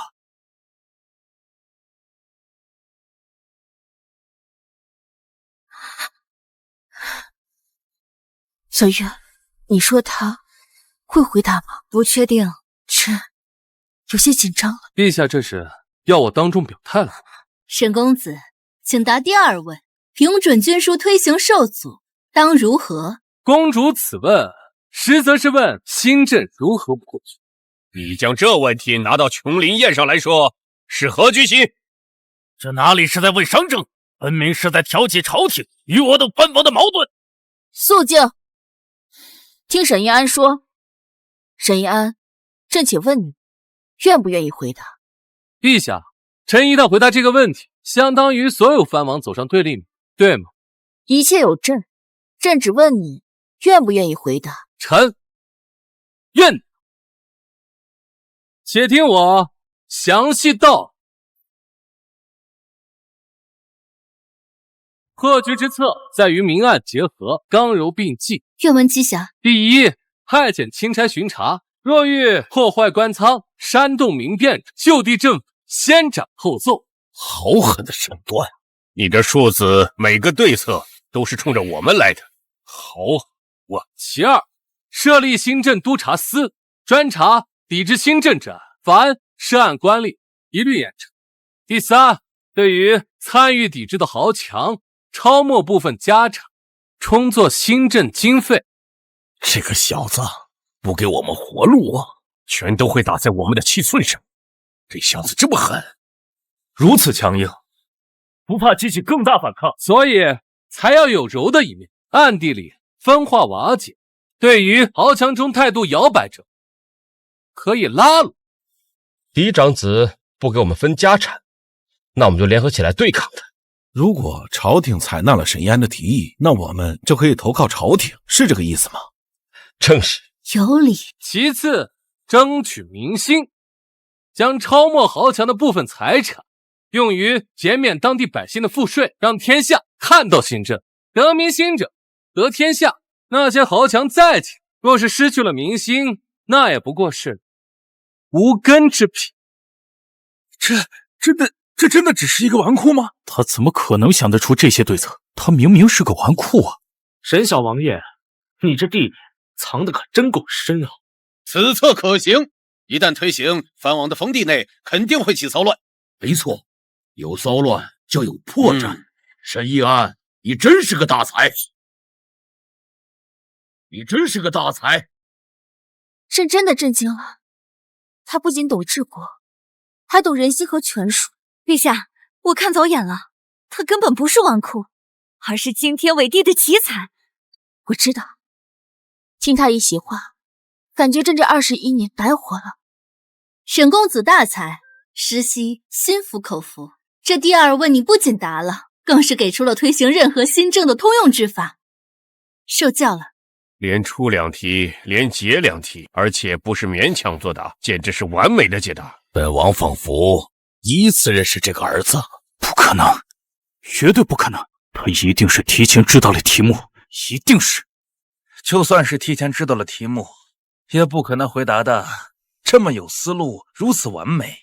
沈公子，小女子还有疑问，请说。醉月楼和文翁书院的2册都是出自你手吧？不才，朕是。当真是他？没错，醉月楼和文翁书院的指环都是我写的。秦王爷，给个解释吧。你这庶子隐藏这么久，为何你却没有丝毫察觉？我怎么知道？我怎么知道啊？这不可能，他什么水平我是知道的。小月，看这些藩王和百官们吃品，朕心里痛快极了。陛下，这沈一安隐藏的太深了，不鸣则已，一鸣惊人。他呀，就是一个登徒子。沈公子大才，在下佩服不已。但我还有第三问，才是真正口。霍巴顿皇子，请说。你要答出来了，怕是要成为众矢之的的。沈公子，你可要想清楚，这一旦听题就没有回头路了。若是回答，你就成为了陛下手中的新政大刀，直接砍向大景的7大藩王。你若是不回答，那就得罪了陛下。多谢公主提醒。霍巴顿皇子，请出题。好，那我便问了：若一国欲推行新政，遭满朝反对，政令不出宫门，该如何？霍巴顿这道题已经不是在问策了，而是在问如何解决大景朝堂出现的僵局。没错，确实是在询问如何让陛下的政令突破藩王和老臣的重重阻挠。看来北燕虽然属于草原国家，但也有类似的困扰。我觉得这沈一安不敢回答，看他如何应对吧。逆子，要敢回答，我今天便宰了你。亲王爷，他要是敢回答，今晚就将他打杀了。请问沈公子，这题敢吗？有何不敢？且听我慢慢道。且听我慢慢道。若欲推行新政，遭满朝反对，政令不出宫，该如何？请沈公子作答。霍巴顿皇子的这个问题，无非就是一句话总结：政令是好的，但执行之人欺上瞒下，落实不到位。沈公子说的很直白，不识字的百姓都能够听懂。可怎么解决呢？其实这个问题的答案就在方才的2问之中。细细说来。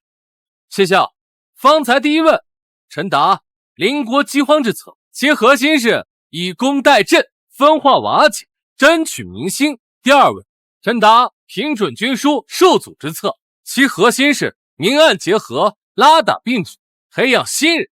政令不出宫门，其根本不在于政令本身，而在于执行者。政策有损他们的利益，他们不愿意执行。哼，逆子，看着本王干什么？本王何时不执行新政了？父王，我又没说你，你这么紧张干什么？逆子！庆王，让他说完。关于分封新政，我自然有几句肺腑。好啊，那就且听听你这隐藏多年的大才到底有何高见。沈大公子，你可想好了回答？回答的不好，可是要掉脑袋的。新政不必急于全面推开，可选1州1县进行试点。什么是试点？比如选择一位愿意配合的藩王，在其封地内先行试点皇恩分封诏和平整军书等新政，让天下人看好新政之力，树立这个藩王为标杆。你这个方法怕是不行，谁愿意做这出头鸟啊？这个行不通的。藩王们各自为政，如果愿意把封地拿出来试点，就不会对抗新政了。没错，藩王们为了对抗新政，无所不用其极，怎么可能去试点呢？亲王爷，我还以为你这儿子有什么高见呢。我们铁板一块，一荣俱荣，一损俱损，这庶子就是庶子。想得太简单了。反正我们7个是一条绳上的蚂蚱，他见识浅薄，太想当然了。藩王们不会答应的，连给儿子分家都不愿意，怎么可能让您插手他们藩地的内政呢？不慌，再听听。他只是个庶子，自然不了解藩王们是一体。就是，只有我们这些嫡长子才知道如何去治理藩地。沈公子，这个方法怕是不行。如果你就是这个答案，那在下有些失望了。不会有哪个藩王会拿自己的封地做事。谁说这个办法不行了？我既然敢说出来，就有10成的把握。我既然敢说出，我就有10成的把握。沈公子，快说！陛下可以找到一个藩王，私下许诺，若该藩王全力配合，其家族子弟可优先入朝为官，其封地有特权。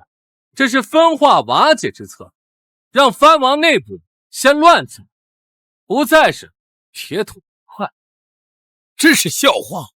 你以为这样就可以离间我们了吗？对呀，我们各自为政，舒服得很。朝廷的这些特权和讽刺，我们根本看不上眼。入朝为官吸引不了我们。若寻常世家，可会心动。但藩王们可就不一定了。你说的不错，但我们为什么不可以选择一位新的藩王进行试点吗？这小子糊涂了吧？这陛下都要削藩了，怎么可能产生第8个藩王？没错，大景就我们7个藩王，没有第8个。就算是有，也早就被我们灭了。据我所知，大景就7个藩王。哪儿来的第8个藩王？沈公子，大景是不可能有第8个藩王的。大家都忘了吗？还有20岁，我就20岁，我就可以分家了。庆王藩地一共36城，我可以分12城，我就是第8个藩王。我愿意拿出自己的封地来进行试点。沈一安，你他娘的！娶我娘干什么？想下去找她？哼，好小子，在这儿等着我们呢！哈哈哈哈，有趣儿，实在是太有趣儿了。我怎么这么想笑呢？小月，笑死朕了！你看看藩王们的脸色。陛下，这沈安的脑袋好灵活，前面铺垫了那么多，原来在这儿等着我们呢。你说他无赖吧？偏偏他的话语里都是大景律例的依据。这人呢，真的好生有趣。陛下，您好像有点坠入爱河了。沈公子，你的思维我们跟不上啊。沈公子，我真佩服你啊。所以臣成功就藩之后，愿意拿出自己的12城封地作为新镇试，推广新镇，让天下之民看见新镇的好，臣愿意当这个标杆。无耻！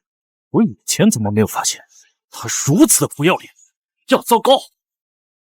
沈公子绕了这么一大圈，你竟然把自己当做新政的大刀。大家别急，我还有一策能更稳固。试点推进顺利后，就另起炉灶，培养新血，壮大朝廷力。沈公子快说。在试点区域内设立新镇学堂，凡是我大景子民都可以参加特科考试，毕业之后直接派往新镇试点的地区任职。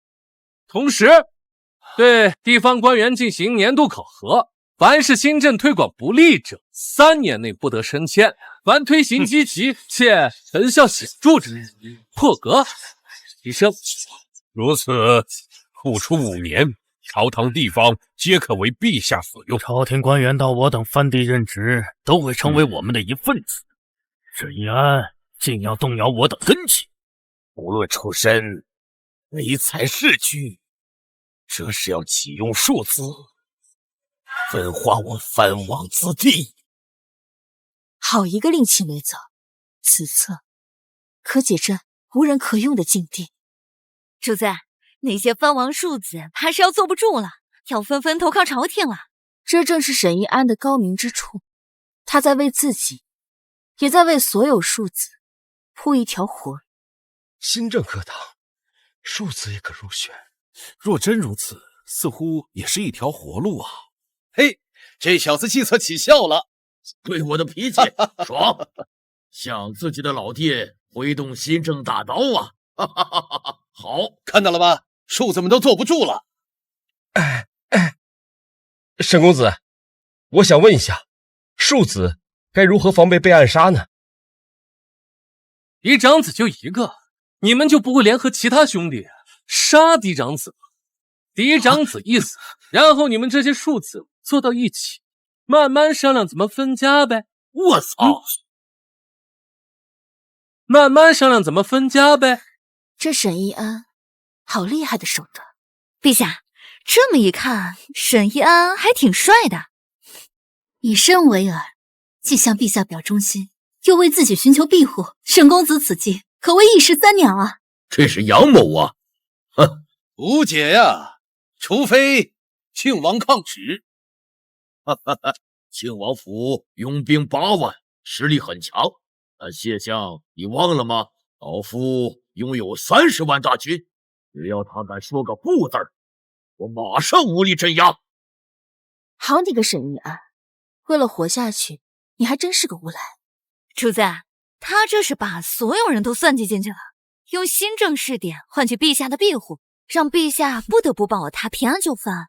何止是不得不保，他这是在告诉朕，只要新政能推行，他愿意做那个标杆。不过他这么做，被藩王们所仇视，也会被朝中其他旧臣所不喜。孤臣好，朕就喜欢孤臣，也只有孤臣才能做出这样的事。逆子，竟敢拿本王的封地换自己的活路！庆王爷，这下麻烦了。他当众提出要以自己的封地做试点，陛下一定会力保他平安就范。我们若阻挠，就是公然抗旨，恐怕陛下到时候会不顾朝堂安稳，直接对我们进行武力镇压。这小子够狠，为了活命，不惜把亲爹和所有藩王都架在火上砍，不惜一切代价诛杀沈一安。这沈一安似乎为我们这帮庶子趟出了一条活路啊！我等会儿我就回家找父王，说我要封地。我们也可以理所应当要封地了，要求就藩。他竟然拿自己的封地，不是拿庆王的封地去换取自己活命的机会。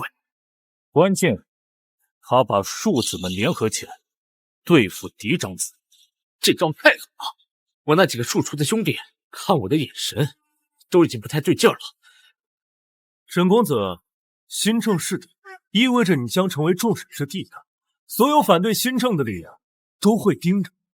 霍巴顿皇子，既为标杆，那就要有敢为天下先的勇气。我既然敢提出来，早就做好生死的准备。为了新政，为了大计，哪怕生死，我无怨无悔，只求能为陛下分忧解难。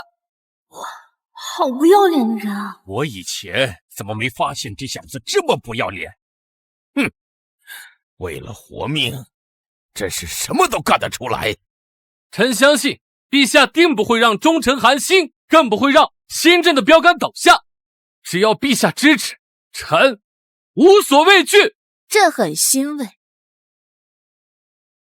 北燕皇子，大梁公主，我大景人才济济，可还服气？沈公子大才，在下佩服。但是这琼林宴还有五笔啊。沈公子是文弱书生，五笔恐怕不擅长吧？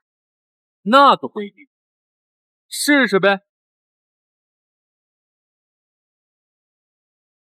陛下，大梁国护卫刚刚拉动9弹弓，射程120步；北燕皇子霍巴顿拉动10弹弓，射程150步。我大景的武状元呢？成绩如何？武状元刚刚拉动8弹弓，射程90步。大景武状元不过如此。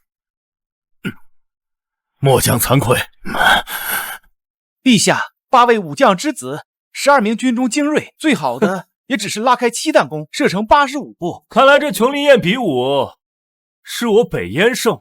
大景陛下，我北燕的军备力量如何？看来大景确实文强武弱，治国之道需文武并重，缺一不可。我大景的军备竟真落后至此。北燕以骑射立国，功力却胜我大景一筹。难道我大景真的没人拉得动实弹弓吗？陛下能拉实弹弓者，万中无一。没错，陛下能拉实弹弓的都是天赋异禀。我军中能拉9弹弓者不下100人，至于8弹弓，不下于300人。别急，我还没比呢。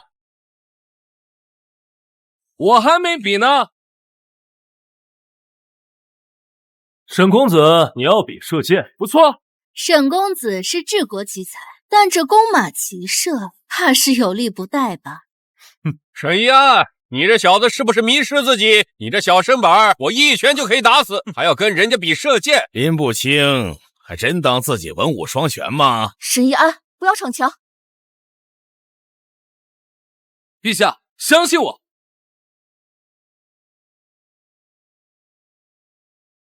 沈公子，你这弓高不足1米，怕是威力不足吧？能射10步远吗？这看起来像是玩具啊！胡闹，这如何能比？拿小孩子的玩具弓去对北燕巨弓，这不闹笑话吗？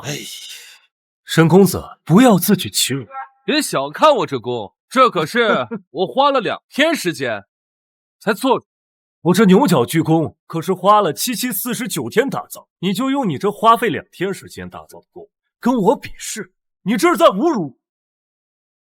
对了，我就是在侮辱你！太狂妄了！好，我倒要看看你是如何拿这把弓侮辱。那个靶有多远？沈公子，那个靶250步。好，就射那个。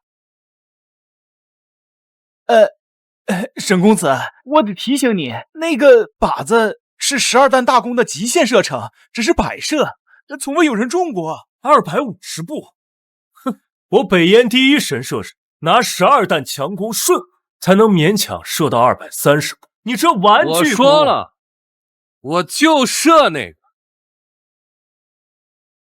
这小子膨胀了，装疯卖傻罢了。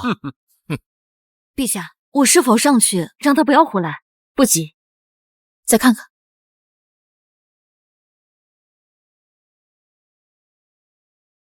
你若真能射到250，就算脱靶，本王也认你有点本事。不是射到，是射中。啊！陛下，陛下，中了！沈大人一箭正中250步靶心，入目3寸。不可能！陛下，真的中了，这箭神了！陛下，这可是250步啊！这么巧，第一个弓就完成了。这沈一安到底还要给我多少惊喜？陛下，这沈一安也太神奇了吧！我都有点忍不住想爱上他了。既然如此，那把你许配给他。皇子，还需要比吗？不，你这弓叫什么名字？反曲复合弓。沈一安，可否让老夫看看？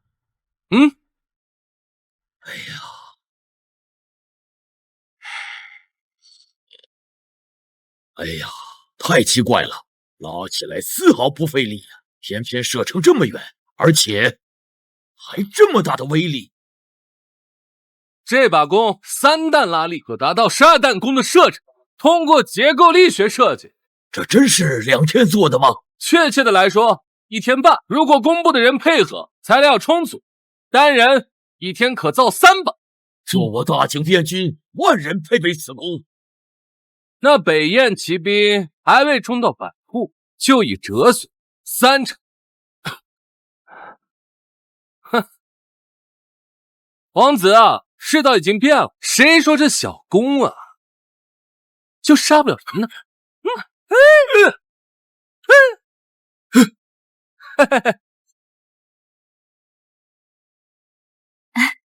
沈公子，石溪也想试试看。可以，可是石溪不会用呢，沈公子能否教教我？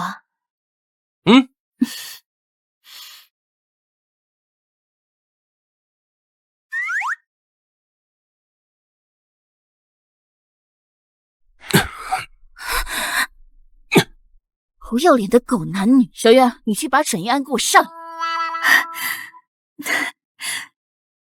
此弓，我一个弱女子都能射出250步。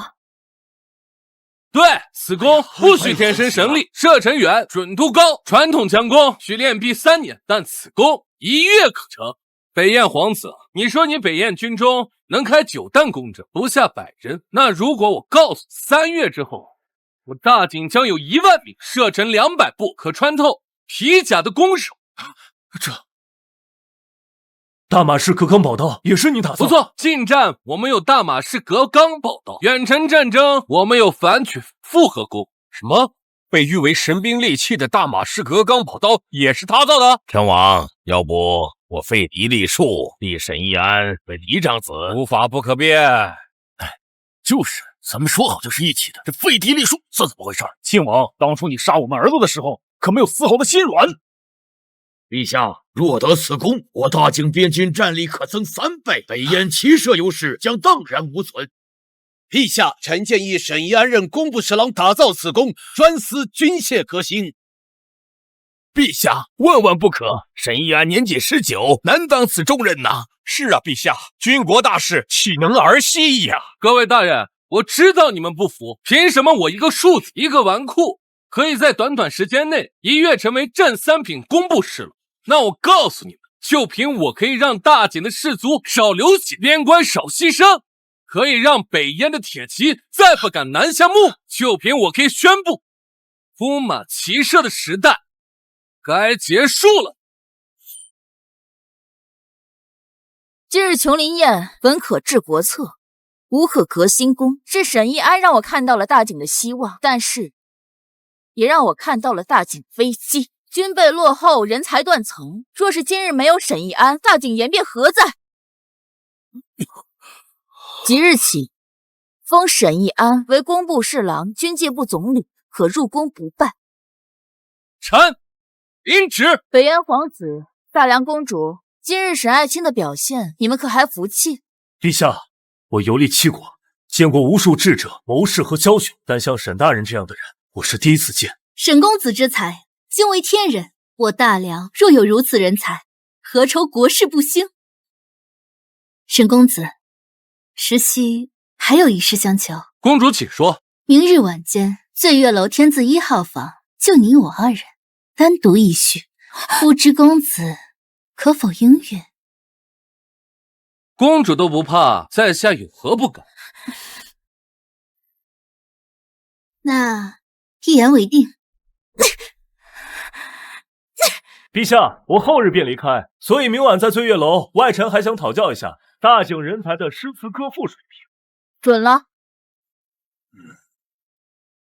好，治国策我们不如沈一安，但若论诗词歌赋水平，我就不信了，沈一安还会诗词歌赋。诗词歌赋，霍巴顿也是有备而来。明日大景的年轻人怕是会丢脸。这不是有沈一安吗？沈一安不会诗词歌赋吧？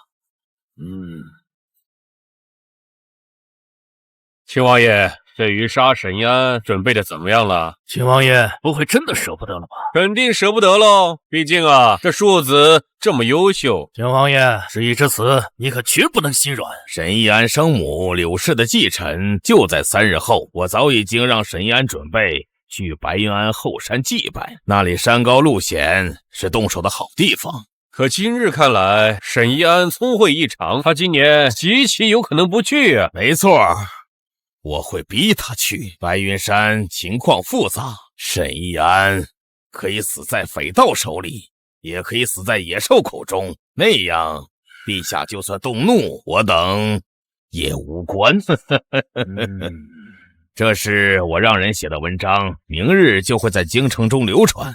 内容很简单，孝道乃立身之本。他沈一安愿做新政标杆，就应该为做天下人表率。若连生母的继承都不亲自去祭拜，又何谈标杆与表率？妙啊！他若不去，就是不忠不孝，德行有亏，不愧为这标杆。他在琼林宴和我们玩阳谋，我也跟他玩阳谋，看谁玩得过谁。他必须死。不过陛下有可能派人保护他。白云庵后山山路情况复杂，没个2万人是无法做到严丝合缝的保护他，总会有漏洞。此事还需要诸位王爷的鼎力相助。楚王爷，你负责安排人在京城散布谣言；苏王，你负责安排人收买白云庵的尼姑，在沈义安祭拜时制造混乱。神王，你负责动手。秦王爷，这乱杀儿子，还是你够狠。好，3日后我来动手，我定叫这沈义安死无葬身之地。沈公子，琼林宴上人多眼杂，有些话不便深谈。现在总算有机会跟你独处了。公主有何指教？但说无妨。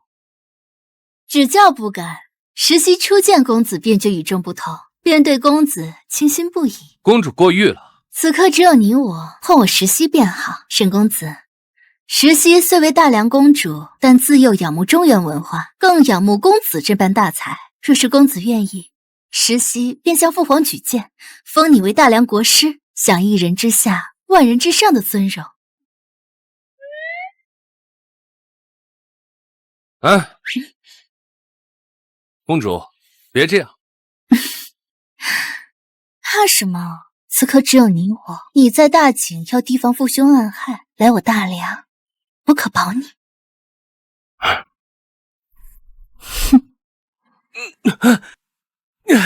啊哈哈！小平姑娘，你怎么来了？这位姑娘是……哦，我给你介绍一下，这位是小平姑娘，是我的好朋友。小平姑娘是怕本公主对沈公子做什么吗？她还不配让我担心。大梁公主，楼下诗会马上就要开始，北燕皇子和诸多俊才都已在楼下等候。你与沈公子单独在这里独处，怕是不合适吧？也好，那我们楼下见。唉，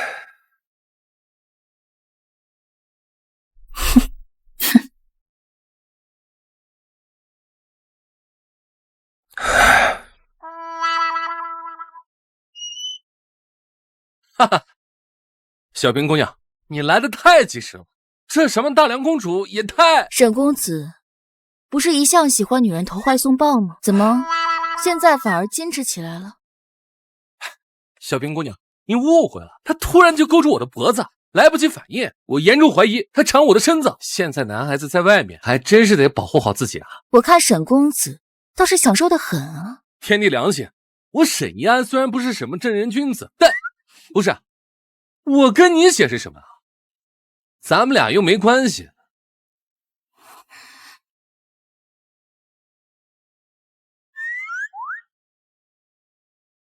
哦，我知道了，你是不是喜欢我？吃醋了。沈公子是朝廷重臣，与他国公主来往密切，怕是会遭人口舌。我只是提醒。哦，原来是这样，我还以为你喜欢我呢。下楼吧，诗会马上就要开始了。陛下说了，如果你不能全力以赴的话，就把你发配到庆王藩地去。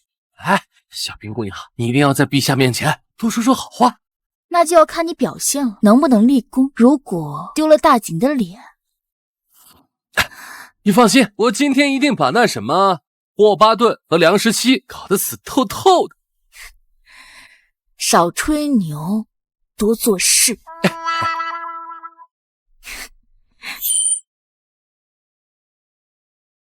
诸位，今夜诗会不论国事，只论文采。本皇子先抛砖引玉，我北燕生于草原，长于马背，最敬英雄。今日便以这乱世英雄为主题，请诸位赋诗词一首，以彰豪气。在下不才，偶得一首拙作《塞上曲》：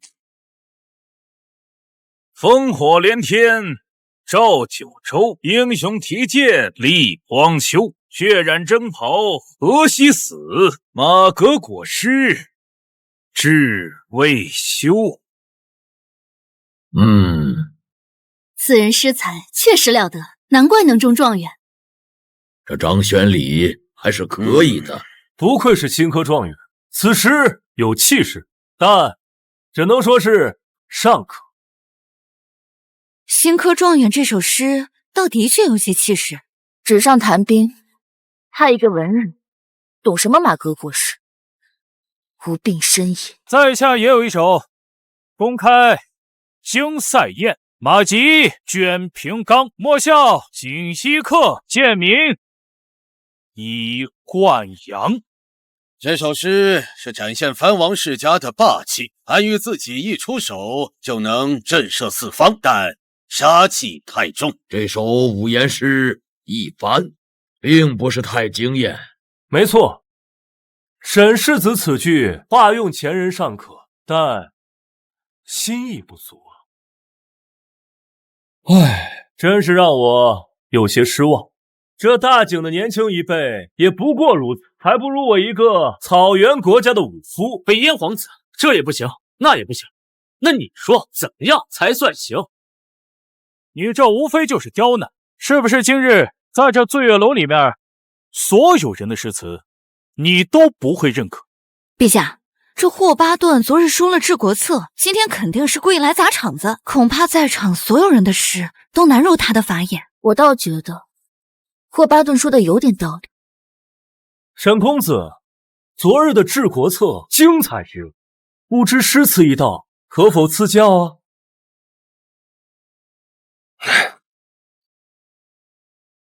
倒是有一首，请沈公子赐教。破阵子，醉里挑灯看剑，梦回吹角连营。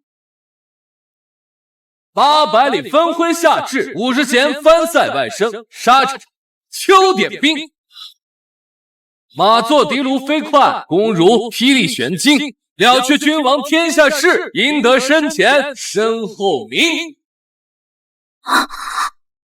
可怜来放生。好，30年了。30年前，老夫在漠北点兵，就是这般景象。沈应安，你说到了老夫心里面了。我北燕铁骑纵横草原，自诩英雄，可这词写尽英雄的豪迈，更写尽英雄的悲凉。了却君王天下事，赢得生前身后名，见名以冠扬。我这点伎俩，在他面前像个笑话。枉我自诩天下第一才子，可这样的词，我穷极一生，我也写不出半句。沈易安，天纵之才。沈公子的豪情词令人震撼。不过，石溪更想知道，公子在儿女情长上是否也有如此才华？大梁公主不可妄语，沈某至今尚未婚配，不善人。石溪不信呢。那第二题，我们便以相爱、相思为题，如何？说，大男人不要扭扭捏捏。别怕，看上哪家的姑娘，老夫去给你做媒。大景的女子还没有老夫说不动的媒。让这些外邦看看，我大景的男儿既可以豪迈，也可以儿女情长，别给大景丢脸。行吧。沈公子可有思路？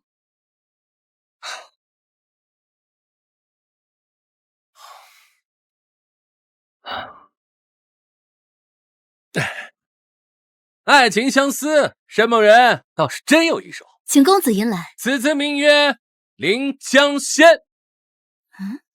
梦后楼台高耸，酒醒帘幕低垂。去年春恨却来时，落花人独立，微雨燕双飞。记得小平初见，两重心字罗衣。琵琶弦上说相思，当时明月在，怎照彩云归。绝了！独立对双飞，孤寂对成双，他信手便是千古对仗。好美的意境。陛下，沈易安写了您呐，他口中的小平姑娘，说的就是你啊。沈易安真的对我一见倾心了。小平，这沈易安喜欢的人叫小平。小平是哪家的姑娘？记得小平初见，他的心上人原来就是方才那个姑娘。沈易安，此词可传千年。等等，这彩云归是什么意思啊？这小平姑娘到底是回来了还是没回来啊？众里寻他千百度，蓦然回首，那人却在灯火阑珊处。一句当时明月在，便让明月成了见证。沈公子，你很爱那小平姑娘吧？见人说情，算不得说。这个沈一安，要是敢不喜欢我，小月，等会儿就去杀了他。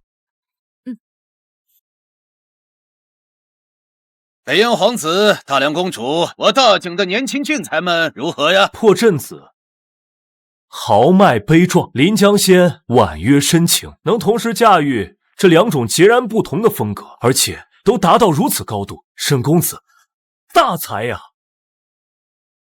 在下佩服。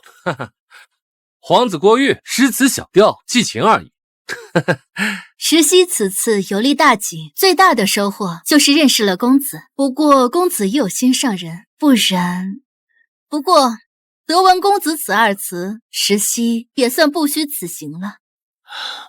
这大梁公主倒还知趣。陛下，她那是知道沈公子心有所属，知难而退了。这个沈一安倒也还知道分寸，不然我等会儿就去杀了他。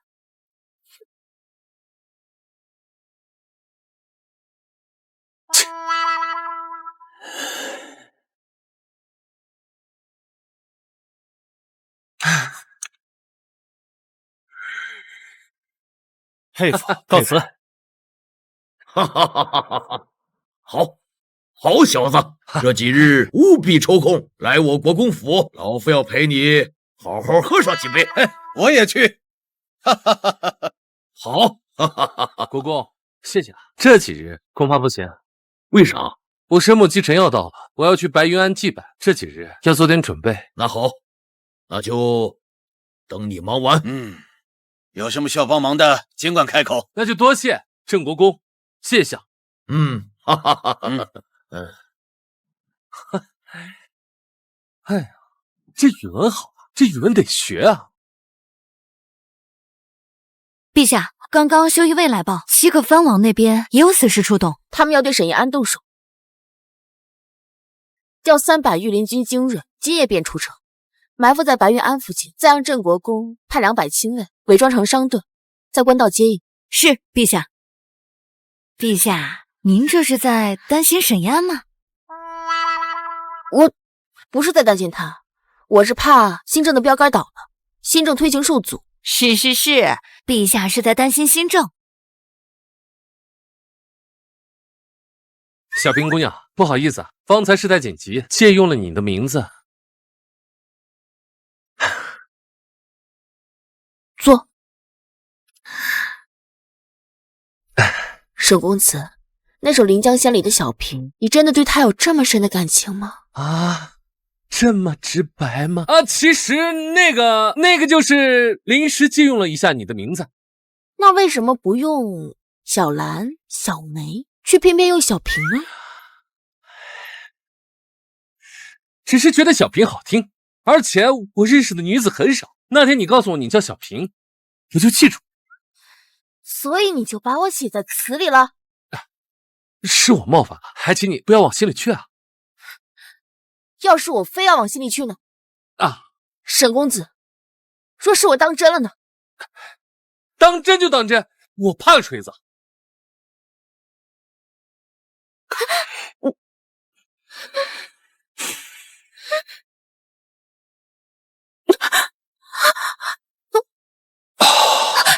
沈一安，你好大的胆子，你竟然轻薄我！等我就藩后，我就向陛下提亲，我会对你负责的。就是不知道陛下会不会同意？陛下肯定会同意的。你怎么知道？到时候你就知道了。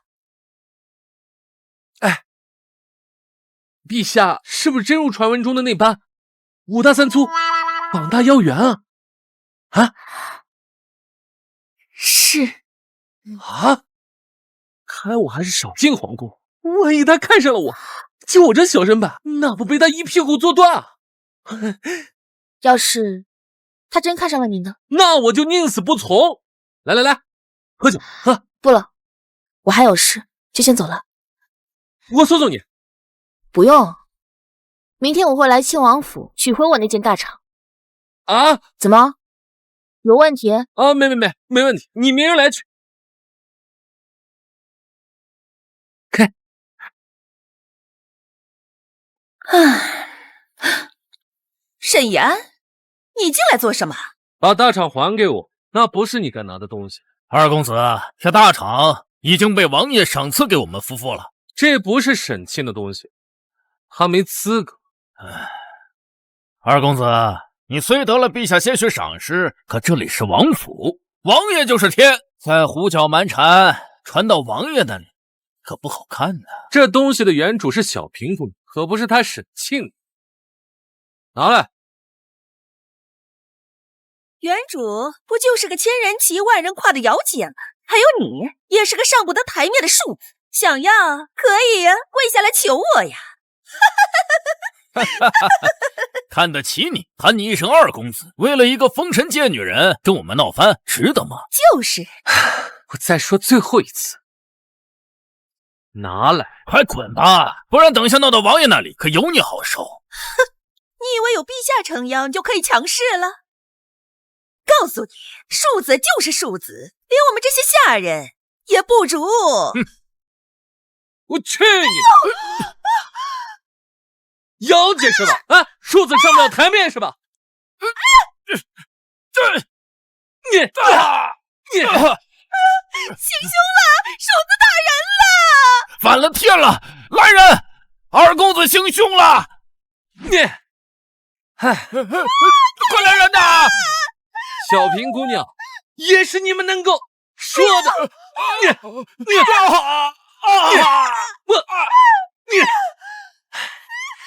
沈岩，你要造反吗？沈岩，你要造反吗？大哥，来的正好，这两条老狗不听话，我教训教训。李福夫妇在王府任劳任怨20年，岂是你可以造次的？赶紧道歉！下人而已，可以直接打杀。怎么，是觉得自己翅膀硬了，还是这几日有底气了？大少爷，王爷已经把这个大氅赏赐给我们夫妇了。这沈燕进来就对我们下毒手，简直没有把王爷放在眼里啊！对，大少爷，他这是看不起王爷，看不起您啊！立刻跪下道歉，不然我把你腿打断。这大氅是小平姑娘的东西，我来拿回，仅此而已。道歉？我要是不，你教会了一个贱人跟王府走上对立面吗？你说小平姑娘是贱女，难道不是吗？给你脸了是吧？哼！我敬你叫你一声大哥，不敬你，你他妈算个嘚儿你！我要让你死！来人！小王爷，小王爷，给我打！是。今天的庆王府怎么这么的热闹？今天的庆王府怎么这么的热闹？你是谁？怎么进来的？小平姑娘，我来拿回我的大氅。你就是小平那个贱女人，恬不知耻的东西，居然还敢来庆王府！将这贱婢给我轰出去！一个姚姐也敢来王府，真是晦气啊！切！你两条老狗，大胆！我靠，你这是找死！来人，把他给我拖出去！我看谁敢！老子现在是督察院监察御史，五品朝廷命官。听说了吗？他现在是官。对啊，殴打朝廷命官，我们这些下人会被打杀的。怕什么？这里是庆王府，自有庆王府的律例，朝廷的律法可管不到这里，除了是我扛着。动手！沈公子说这话，就不怕给庆王招惹麻烦？什么麻烦？普天之下，莫非王土。这庆王府也是大典的一部分。你说这朝廷律法管不着你，莫非这庆王府是想造反，然后自立为王吗？你一个小姐贱婢也敢这么跟我说话？行，你今天是来取大氅的是吧？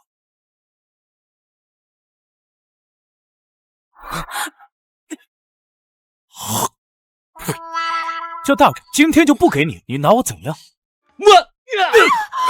小平姑娘是我最重要的人，你敢如此说她？给我弄死她！小平姑娘，你去做活，这里让我来解决他们。我去！沈阳，沈阳，你好大的胆子，在我庆王府行凶！两个老狗不懂事，我教训教训。你还敢对你大哥动手？王爷，你再不来，我们就要被他打死了。是啊，王爷，就为了一件女人的大氅，他就敢打到王府。父王，沈一安他还说他是朝廷命官，藩地的律法管不了他。哼，好你个沈一安，别以为你最近出了风头，便可以为所欲为吗？为了一个女人，今日伤兄，明天是不是要弑父啊？父王此言未免太过了，太过了！你手持凶器，今日打伤你大哥和王府的老人，就是为了一个女人的一件破衣裳吗？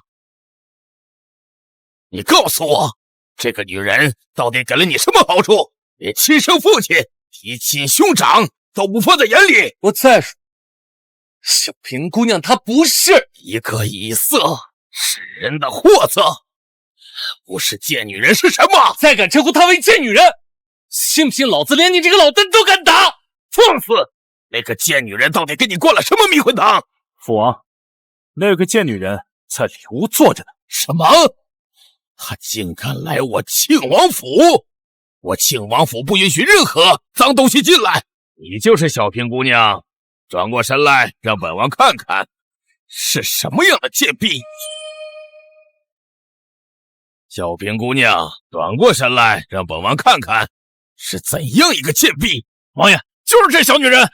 王爷，瞧瞧她那个狐媚样，站没站下，坐没坐下，一看就是窑子里出来的货色。自以为攀上了沈一安的高枝儿，就可以在我王府撒野，这种贱婢就该送到教坊司去，千人骑万人跨，让他好好学学什么叫规矩。来人，把这个贱婢给我扒光了捆起来！我看谁敢！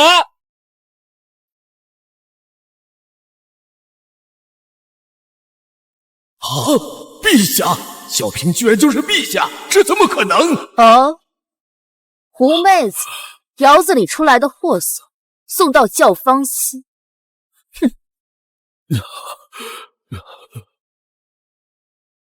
沈庆，这就是你府上的人。贱婢，我父王的名讳也是你能直呼的吗？没教养的东西，见到王爷还不赶紧跪下！大胆！就算是陛下见到王爷，也要恭恭敬敬。一个姚姐胆敢直呼王爷名讳！来人，把这个娼妇给我拿下！闭嘴！给我跪下！赶紧跪下！王爷，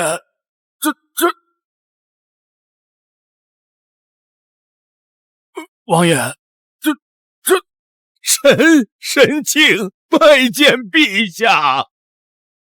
好，还愣着干什么？跪下！臣参见陛下。草民见过陛下。见过陛下。我去，小平居然就是陛下！我曾经强吻了女帝，还调戏她，摸她的腰。我活到现在也真是奇迹了。不过有点兴奋是怎么回事？朕以色示人，臣知错，真惶恐。把朕捆起来扒光。陛下，臣不知道是陛下，朕是窑子里出来的货色。陛下饶命！陛下饶命！草民真的不知道你是陛下。送到教坊司，千人骑万人跨。饶命！饶命啊！陛下，饶命啊！沈庆，这庆王府还真是让朕大开眼界啊！朕这一辈子听的污言秽语，还没有今日一天的多。臣管教无方，臣该死，臣该死！死的沈一安什么时候勾搭上了陛下？难道他真的要一步登天了吗？朕今日只不过是来拿回大氅，没想到沈庆，这几个人你打算如何处理？来人，把李福夫妇拉出去，乱棍打死！陛下饶命！王爷饶命！陛下饶命！陛下，这无罪呀！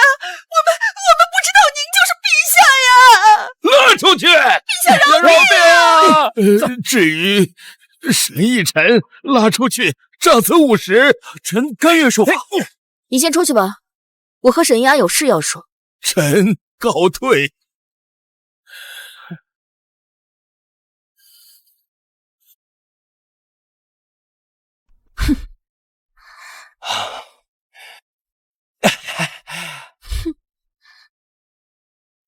陛下，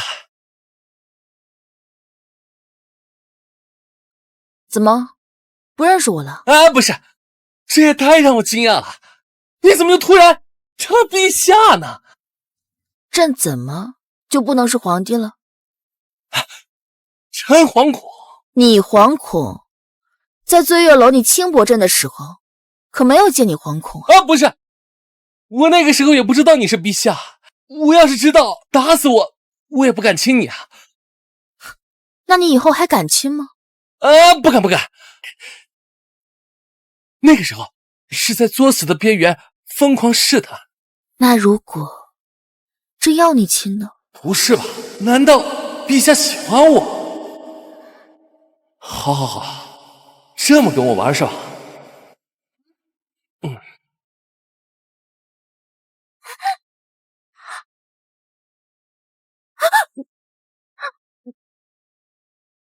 你干嘛？哎呀，陛下太漂亮了，实在没忍住。你这个登徒子！哎，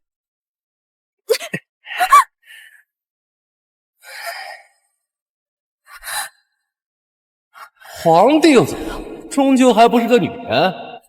2日后，你就要去白云庵了。此去凶险，朕有些担心。没事的，陛下，臣有办法。白云庵地势险要，纵横30里。如果有人对你动手，就算有10万大军，也不一定能够护住你。不过你放心，朕就算是打沉7个藩王封地，朕也一定会保证你的安全。陛下对我真好，不过没关系，臣自有妙计。什么妙计？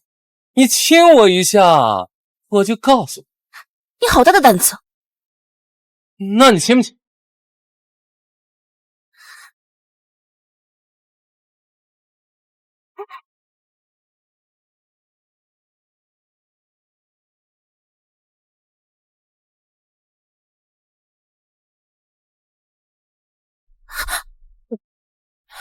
现在可以说了吧？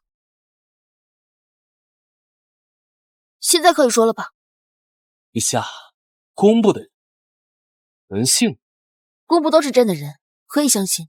那好，让工部今天连夜给我准备碳、硝石、白糖，再准备一些碎铁片，瓦罐50个。要这些东西做什么？做炸弹。炸弹是何物？这闻所未闻。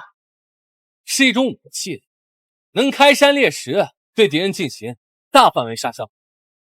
将碳、硝石、白糖按一定比例混合，装入瓦罐之中，再加入一些碎铁片，用引线引燃后，其爆炸威力足以将铁片击射而出，30步以内，人畜难逃。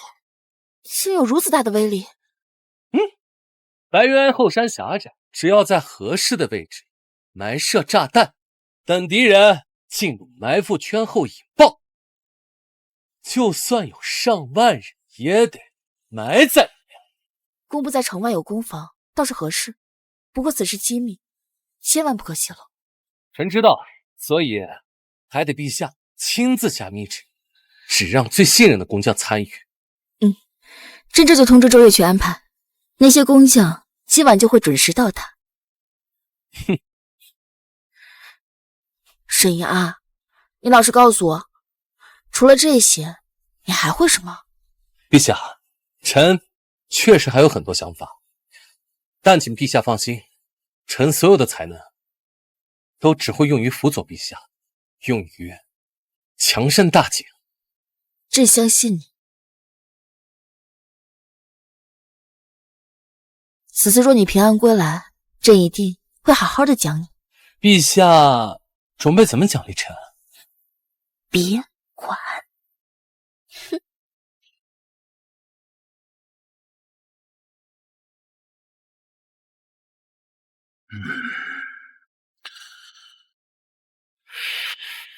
沈易安今日已前往白云庵了，这可是我们最后的机会。听说陛下那边已经暗中调动了禁军。禁军又如何？白云庵地形复杂，30里纵横，就算陛下派1万人，也护不住他周全。此事要做得干净利索。放心，这次我们不仅要杀沈易安一个人，而是连他带去的所有人一个不留。杀光了就说是山匪所为，白云庵一带本就有悍匪出没，陛下就算怀疑，他也查不到我们头上。这是白云庵后山的详细地图，我已经在上面画了2个圈，只要沈易安进入这2个圈，必死无疑。放心，这次我们7家每家出了300死士，共2100人，我就不信那沈易安还能插翅飞了。他飞不掉，本王还有后手。哦，什么后手？背负骂名的后手。不问不问，那我们就等庆王爷的好消息了啊！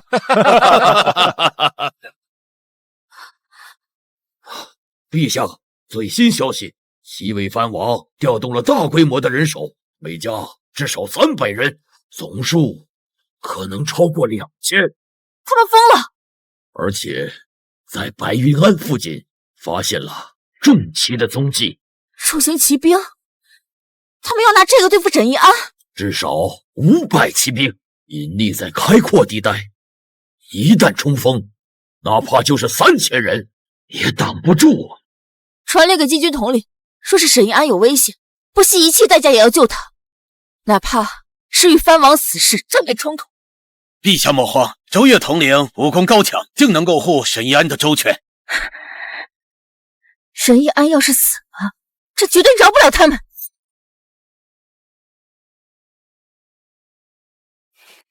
沈易安，前方3里是第1处伏击点，探子回报，在这附近至少潜伏了500人。炸弹买好了吗？在道路的2侧买了20个瓦罐炸弹，引线已经布置好了，可以随时引爆。等到敌人全部进入伏击圈，炸弹自会引爆。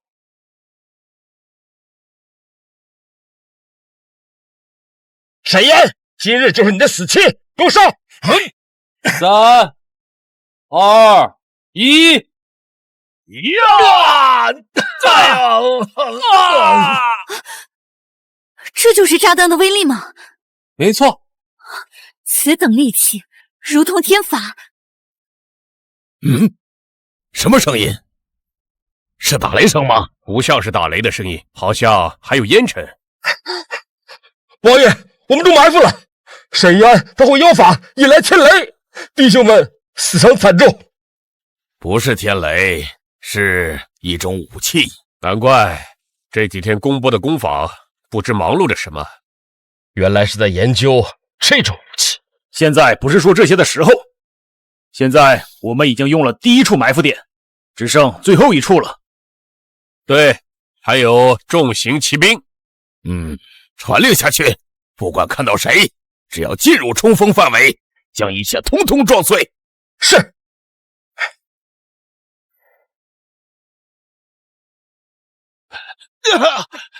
王爷，重骑败了。什么？500重骑败了？沈易安用了诡计，他用一种粉尘还有带钩的渔网，使得战马受惊，阵型大乱，最后被禁军所斩杀。看来陛下是真的要硬保着逆子了。没用的东西。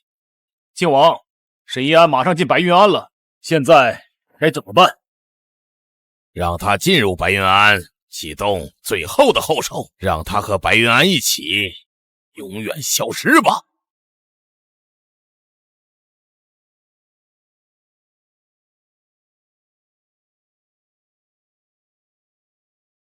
安内外都已经排查过，暂时没有发现异动。不过我总觉得事情太过于平静，他们之前2波劫杀都未成功，这一次肯定不会善罢甘休。你说的对，这白云安恐怕就是他们最后的杀局。让所有人提高警惕，我祭拜完母亲，立刻离开。是。你虽然不是我真正的母亲，我也不想来这里，但我终究还是占了你儿子的身体，给你祭拜一下，也算是了了这桩因果。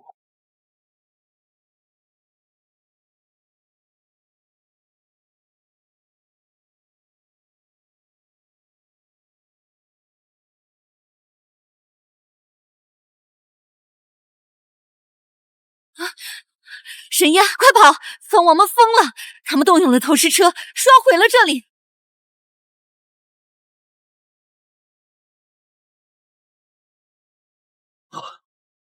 陛下，不好了，白云安被毁了。什么？七大藩王动用了3架投石车，整个白云安被砸成了废墟。沈一安和周月统领坠入悬崖，恐怕凶多吉少。白云安可是先帝御封的善慈之地，这些年收养孤寡，施粥济贫，他们怎么敢的呀？陛下，白云安中11位师太，还有数十位老弱妇孺，全都只是为了杀沈一安一人。陛下，这是公然造反，老夫请旨，即刻发兵剿灭7大藩王。就算这大秦我不要了，我也要打沉那7个藩邸，为沈一安报仇。当时明月在，曾召彩云归。欲戴王冠，必承其重。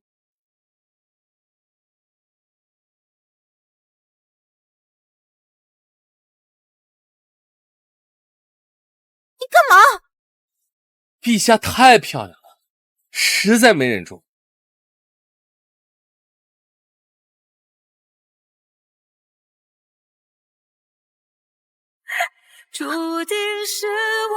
沈一安，你答应过我会回臣来。自有妙计。什么妙计？你亲我一下，我就告诉你。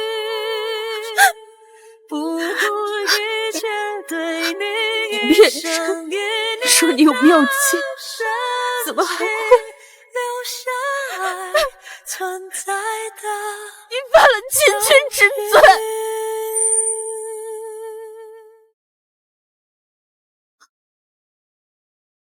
谢相，调1万禁军，立刻包围7大藩王府邸，任何人不得出入。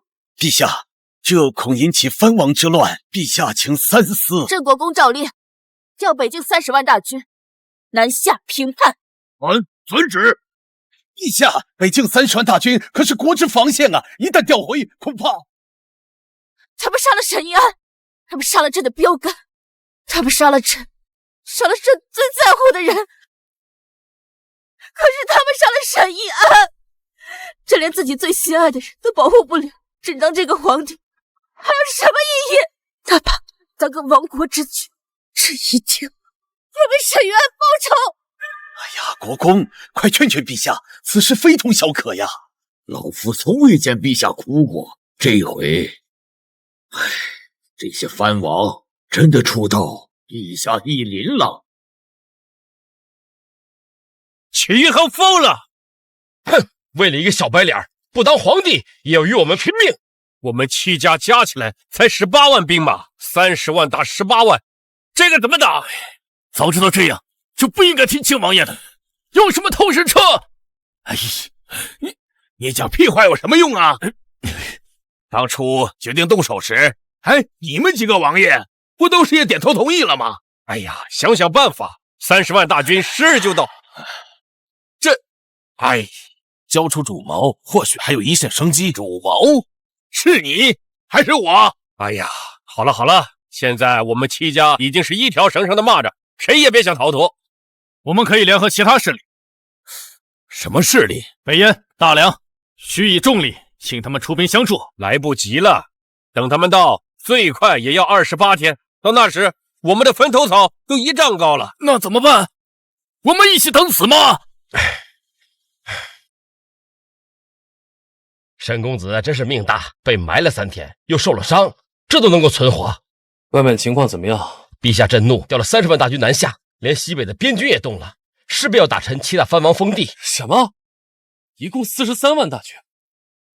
哎，别动，伤口会裂开的。不行，不能让陛下真的开战。一旦开战，生灵涂炭。备车，我要立刻回京。是。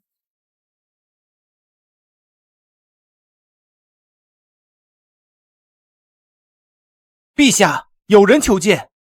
朕说了，谁也不见。连臣也不见吗？沈一安，是你吗？还是朕的幻觉？托陛下的福，臣活着回来了。啊！疼！你真的还活着？伤哪里了？我看看。啊！陛下还没有给臣奖励呢，臣怎么舍得死啊？你骗朕，让朕以为你死了，你该当何罪？那就罚陛下给臣生一窝小崽子。没个正形。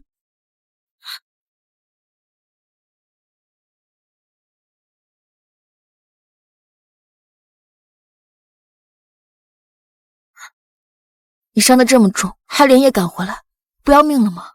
臣若是再不回来，陛下就是要把30万大军调回来了，那可是北境边防啊！我不管。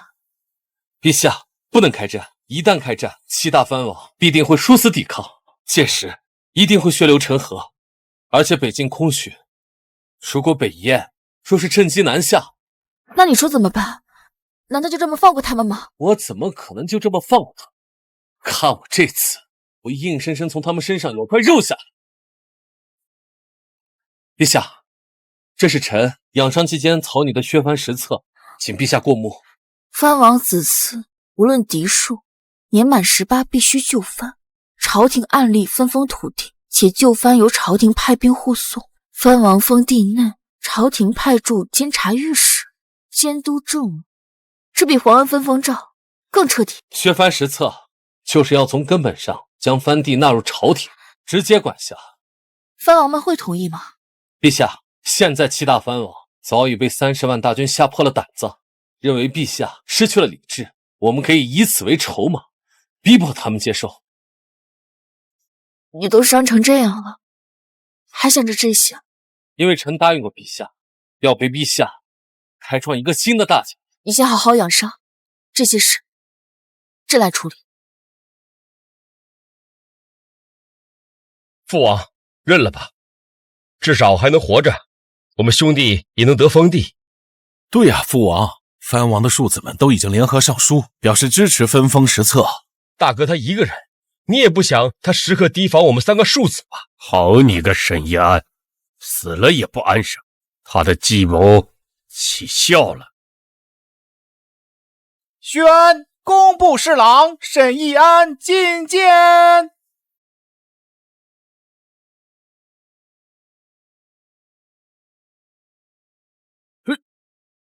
臣参见陛下。你没死？托各位王爷的福，我命大，活了下来。都是你做的局。诸位王爷，分封实册考虑的怎么样了？沈一安，你真是好生算计啊！王爷过奖，我只是为陛下分忧，为大景谋福，不答应也没事儿。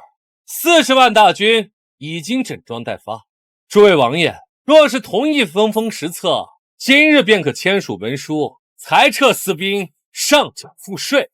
若是不同意，难道你就不怕北燕和大梁趁着边境空虚？父亲，你可真是爱说笑。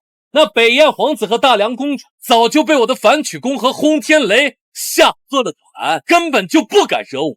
他们甚至还愿意出兵帮我攻打你们。这不可能！信不信由你。不过父亲大人，敢赌？我没办法证明他说的是真的，但也没办法证明他说的是假的，不敢赌啊！可恶！诸位王爷，朕给你们1炷香时间考虑，1炷香后，朕要听到答复。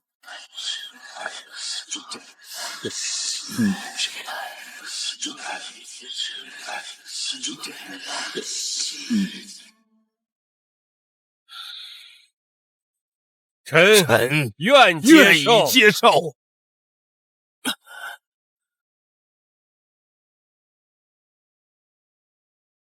陛下，这么晚召见臣来，是有何事？朕叫你来，是来兑现承诺，给你奖励。奖励？朕说过，等你伤好了，要好好奖励你，君无戏言。啊，不知道沈侍郎对于这个奖励满不满意啊？陛下，穿着龙袍，臣要的就是这龙袍。讨厌！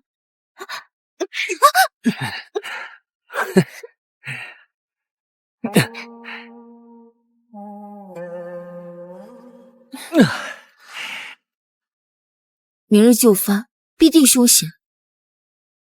亲王留给我的封地一定是贫瘠之地，不过没关系，陛下相信我的能力。